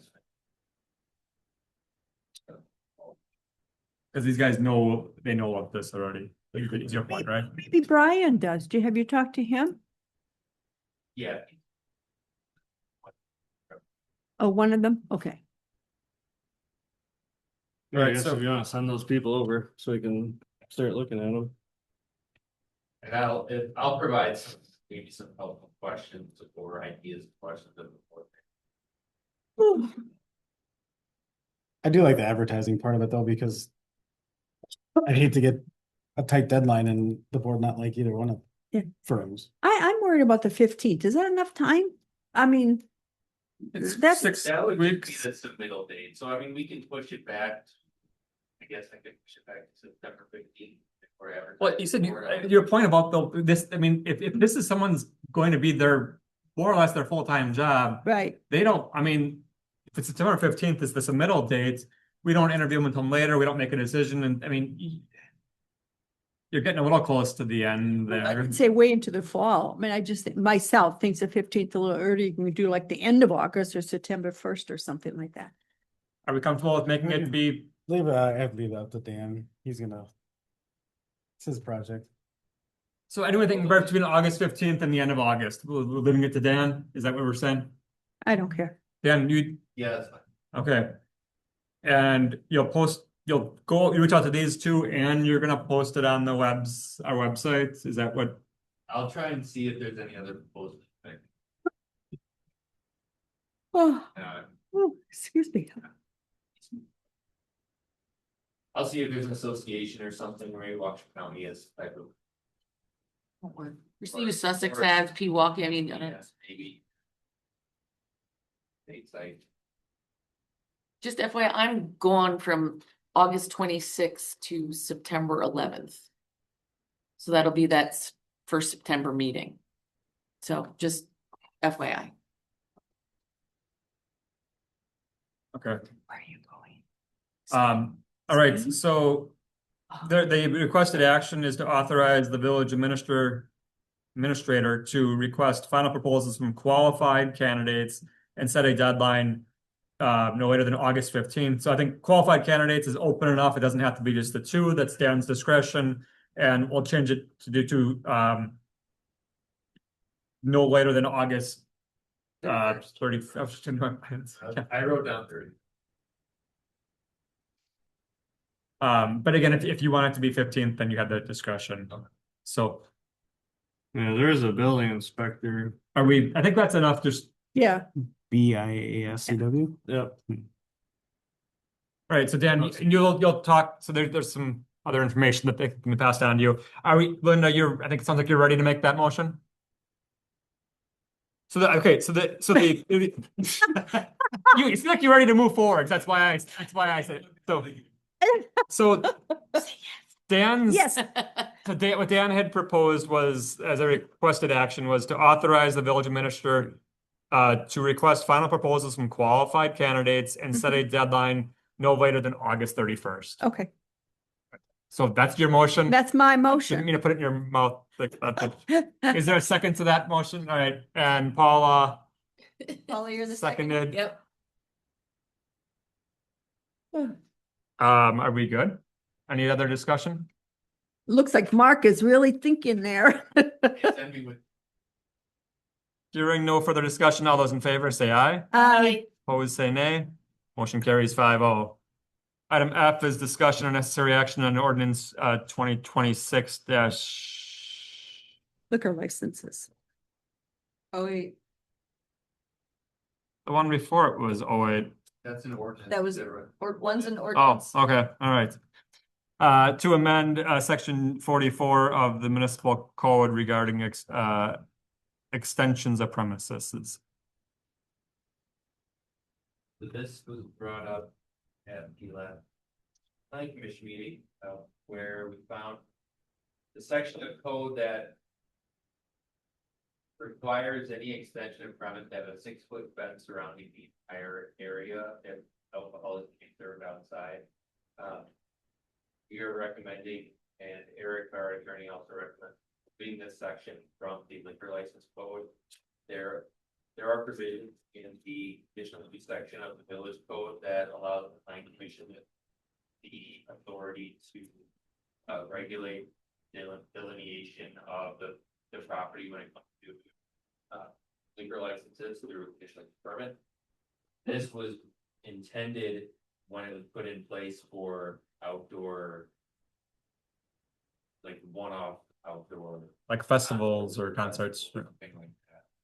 And so, Eric recommended the easiest way is to just remove it because those outdoor festivals will also require a conditional use with our ordinance that any liquor license requires ordinance or it requires so if a plan of operation is amended. Does it require conditional use or require it come before the board?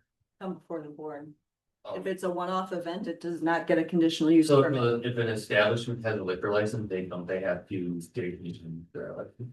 Yes, but if they're having a one-off event where they want to extend that premise for one day to include an outdoor patio area, that only comes to the board. Yeah, okay.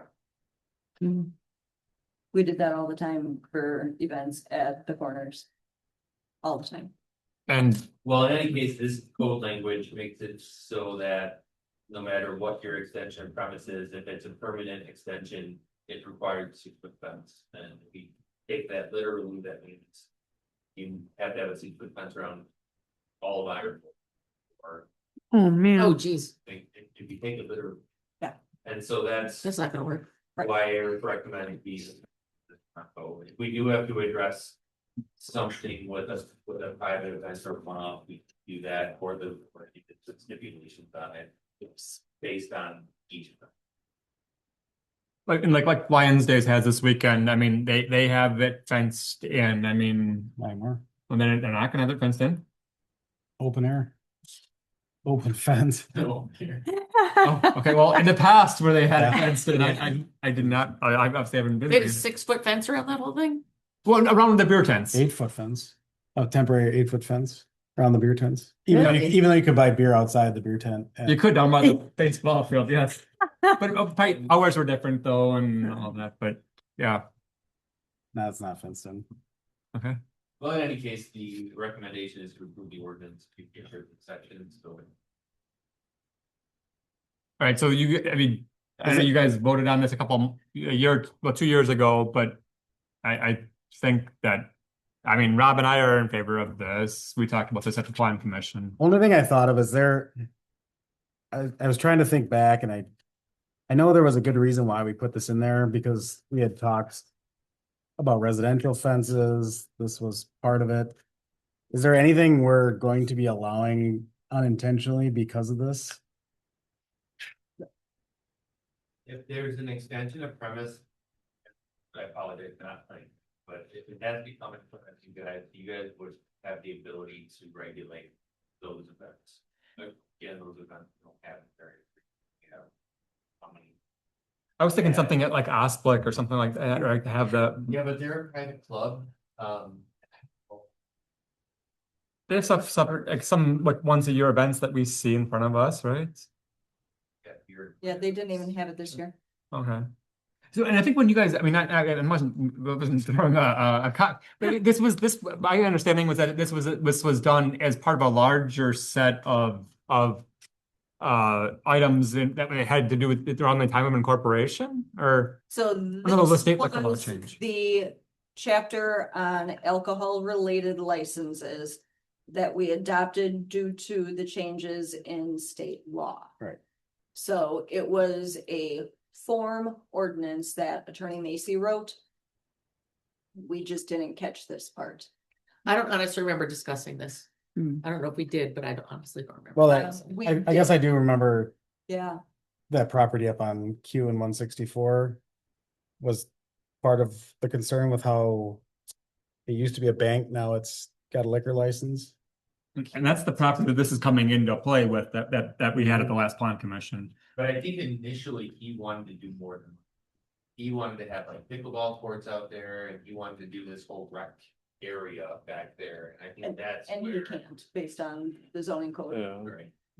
but basically if he does it with this, it's gonna look like a prison, cause he's gonna put a chain link fence up. Oh, That's yeah, 8 foot tall versus landscaping. yeah. And this is actually for liquor license applicants. It's really not for homeowner or thing like that. It's I don't know, for I businesses. don't think residential is gonna ever qualify for something like this. No, We want never. To keep under 21 out of that area. Yes. And keep drinks from being passed out, Out. because you can, the 6 foot fence with the 2 inch gap, the alternative was you could have 2 4 foot fences 6 feet apart, which Oh would my gosh. keep you from. But a lot of places, Passing it a out. lot of places do that, is they'll do like snow fencing, Yeah, Yeah. and yeah. then they'll, Spread. Which I don't think looks good for. No, not Well, at but all. Again, it's for temporary. yes. Right. Yeah, yeah. Oh, I mean, I know there's one place that is in my area for work and the only way they could make it even economically feasible is to do the 2 foot or the 2 fencing rule. really? Yeah, Because otherwise you would never be able to afford it. I afford. question this a little bit because. I thought that extensions of premise were specific to that, right? They should be, yes. So is the tea party time, is that really an extension of premise? Aren't they No. actually? But that was the way Plan Commission interpreted that portion of this chapter. Well, and based on what Eric was sitting there telling us. Yeah, Correct, but then after further review with Attorney Macy, who drafted the ordinance that hundreds of municipalities around the state adopted. They came back and Eric's revised advice. I would still Repeal recommend this this motion, there's clarification that we're removing this, and then if we have to revisit it. And make it more specific to the extension of premise. As a separate application, which I believe we have, correct? Yep. And tying it maybe into that section of the code, to clear. Yes. That. I will tell you, in my 6 years here, we have not had one request to extend premise, yeah. not one. It's all been one-off stuff.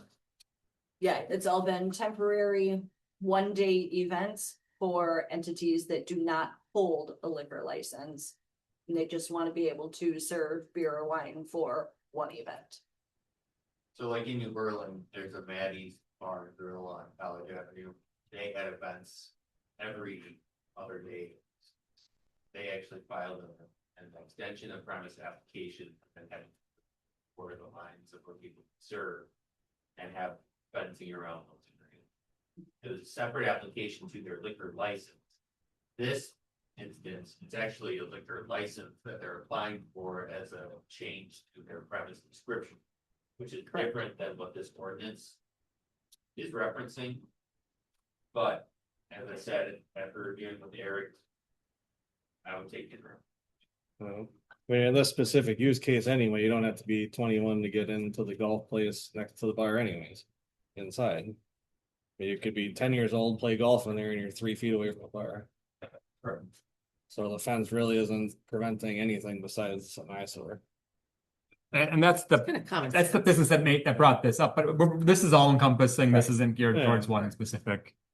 I'm in favor, I know Rob is, it sounds like I'm getting a lot of nods, so is someone Yeah. ready for a Yeah, motion? oh, yeah. What, it's, Item F? it's 2608. Oh, 8. So I'll make a recommendation, Yeah. a motion to approve ordinance 26 or 2026-08, repeal section 44.01 C5F.2 of the Lisbon Municipal Code related to fencing surrounding extension of premises for liquor licensing. I second. Any additional discussion? Hearing none, all those in favor say aye. Aye. Opposed say nay. Motion carries 5-0. Item G is discussion and necessary action regarding the replacement plan for engine 30. So I had discussion here, he mentioned that they're having some issues with our engines. At the 2016 truck, so it's 10 years old. That's 44,700 miles on it, taken over. Since Milwaukee's taken it over, he stated that they had put in $55,700 repairs to the machine. And they're currently getting quotes for a new axle. He requests, and I would request that we at least get the steering committee for designing a truck together so that we can be ready to put a bid out, because they're 3 years out. Submit an order. Whoever we submit. Which truck was the engine 30? Before they Uh, changed it, the 62 or 63? The 2662 or, do you know which one that was? It was 2016, it's 10 years old. We were anticipating getting 18 years out of these, so like 5 years less than we're gonna get. Yeah, 10 years doesn't seem like very long. Well, it'll be 13 by the time we get, It'll be 13, I think we talked about 12 for an engine, and I have it. in a- 4,000 miles, though, is that a lot for it? Miles doesn't really matter that as much as It's the hours. I mean, plow trucks, well, I'm talking 7 miles on it, 120. But they get out. Is it, how many? Is this, I mean. It's, we're using an engine over there at, is this one at Richmond or? I think So yeah, because they only are running one out of Richmond. I mean, but that's running as the ambulance. It's probably getting a lot more use than it used to. I mean, I don't, Yeah, I don't know how many miles we're on it. Switch. Does it go Well, back to, we the can, use is changing. we can look back and, Pewaukee a lot? no, we did the inspections on Yeah, all of our it is. apparatus. You know, a lot more miles on it and action on it because of that.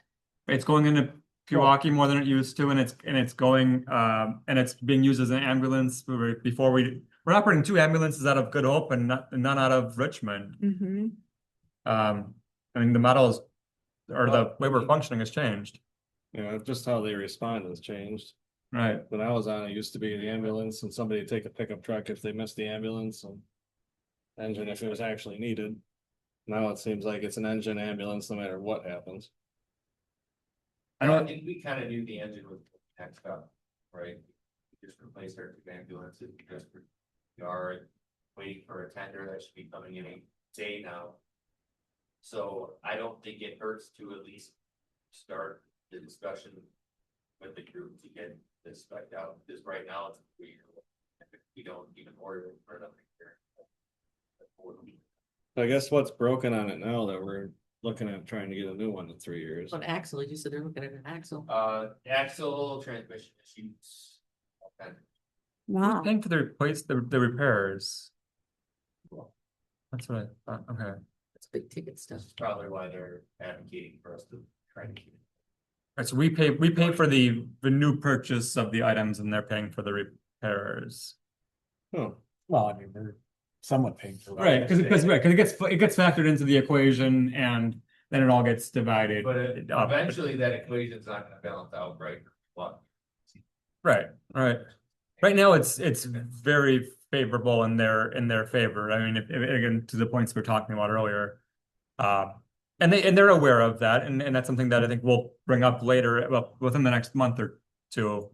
But I guess that's somewhat, yeah, it's related but not directly. So how, if we say we wanna regarding how specific are you looking for direction for the replacement plan? Approve getting the. I don't really even need direction, I just need you guys to tell me, yeah, go ahead and get the ball rolling to at least look into. Getting, I like to hear more of what's actually wrong and how much it would cost to fix. Yeah. Cause if we're just looking at $1 million engine, cause we have to spend 50 grand on transmission. And then the engine's fine for another 10 years, then that wouldn't really make sense. And we've got people that would be on a steering committee that are Obviously. not shy about spending Obviously, money. everybody wants a new engine. But if it's 50,000 for a transmission, we get 7 more years out of it, we save $1 million. I Or the axle, I mean, as well. mean, they're still So- talking peanuts compared to a new engine. well, I mean, but they're gonna add up. Yeah. So that we spent 50 grand over 2 years. And you wanna extend it out another 10 years, you're talking about. So the how often do access break? Right. Yeah, we're not doing a new transmission and axle every 2 years. And once you put that in, that should be engine, transmission, pump. Those are the big items on those. I agree with you, Rob. We at least wanna see it. I mean, if it's astronomical, it's a $200,000 transmission, well, then maybe there's some weight there, but if it's not, Did they approach Okay. you? Dan, did Yeah. they, Milwaukee approach you? I'll get specifics from the fire chief yeah, or from Poppy or whoever. I'm not opposed to it if it makes sense. I just don't wanna, Mm-hmm, just cause they wanna do stuff, exactly. we're just buying new stuff. So can It's we? gotta be justified. Mm-hmm. I think so, I mean, if you guys want the repair bills, I mean, I get No. those or. A better understanding of what we anticipate as being major repair items in the, Yeah, so can we take, we could table this, but. Table this to the next meeting and Yeah. get some more information and Yeah, Rob, pass on your concerns. Yeah. I mean, you were on the department years ago, so yeah. pass on the concerns to, I'll get that right away, I just don't. If there is an issue where the engine is going to be in. Getting repairs, like that, they'll be down an engine and then. We didn't even plan to order a new engine. And then. Stuff for 4 years to give the. Year. Fine. But yeah, I'll get as much information as we can. so is there a motion to table till the August meeting? I'll make a motion to table. Is there a second? 1 second. All those in favor say aye. I, Opposed say nay. Motion carries 5-0. Item 10 is adjournment. Is there a motion to adjourn? I make a motion to adjourn. Linda made the motion. Is there a second? I'll second. Paula seconded. All those in favor say aye. I. Opposed say nay. Motion carries. I got 8:49. Okay, and we have some things to sign before we go?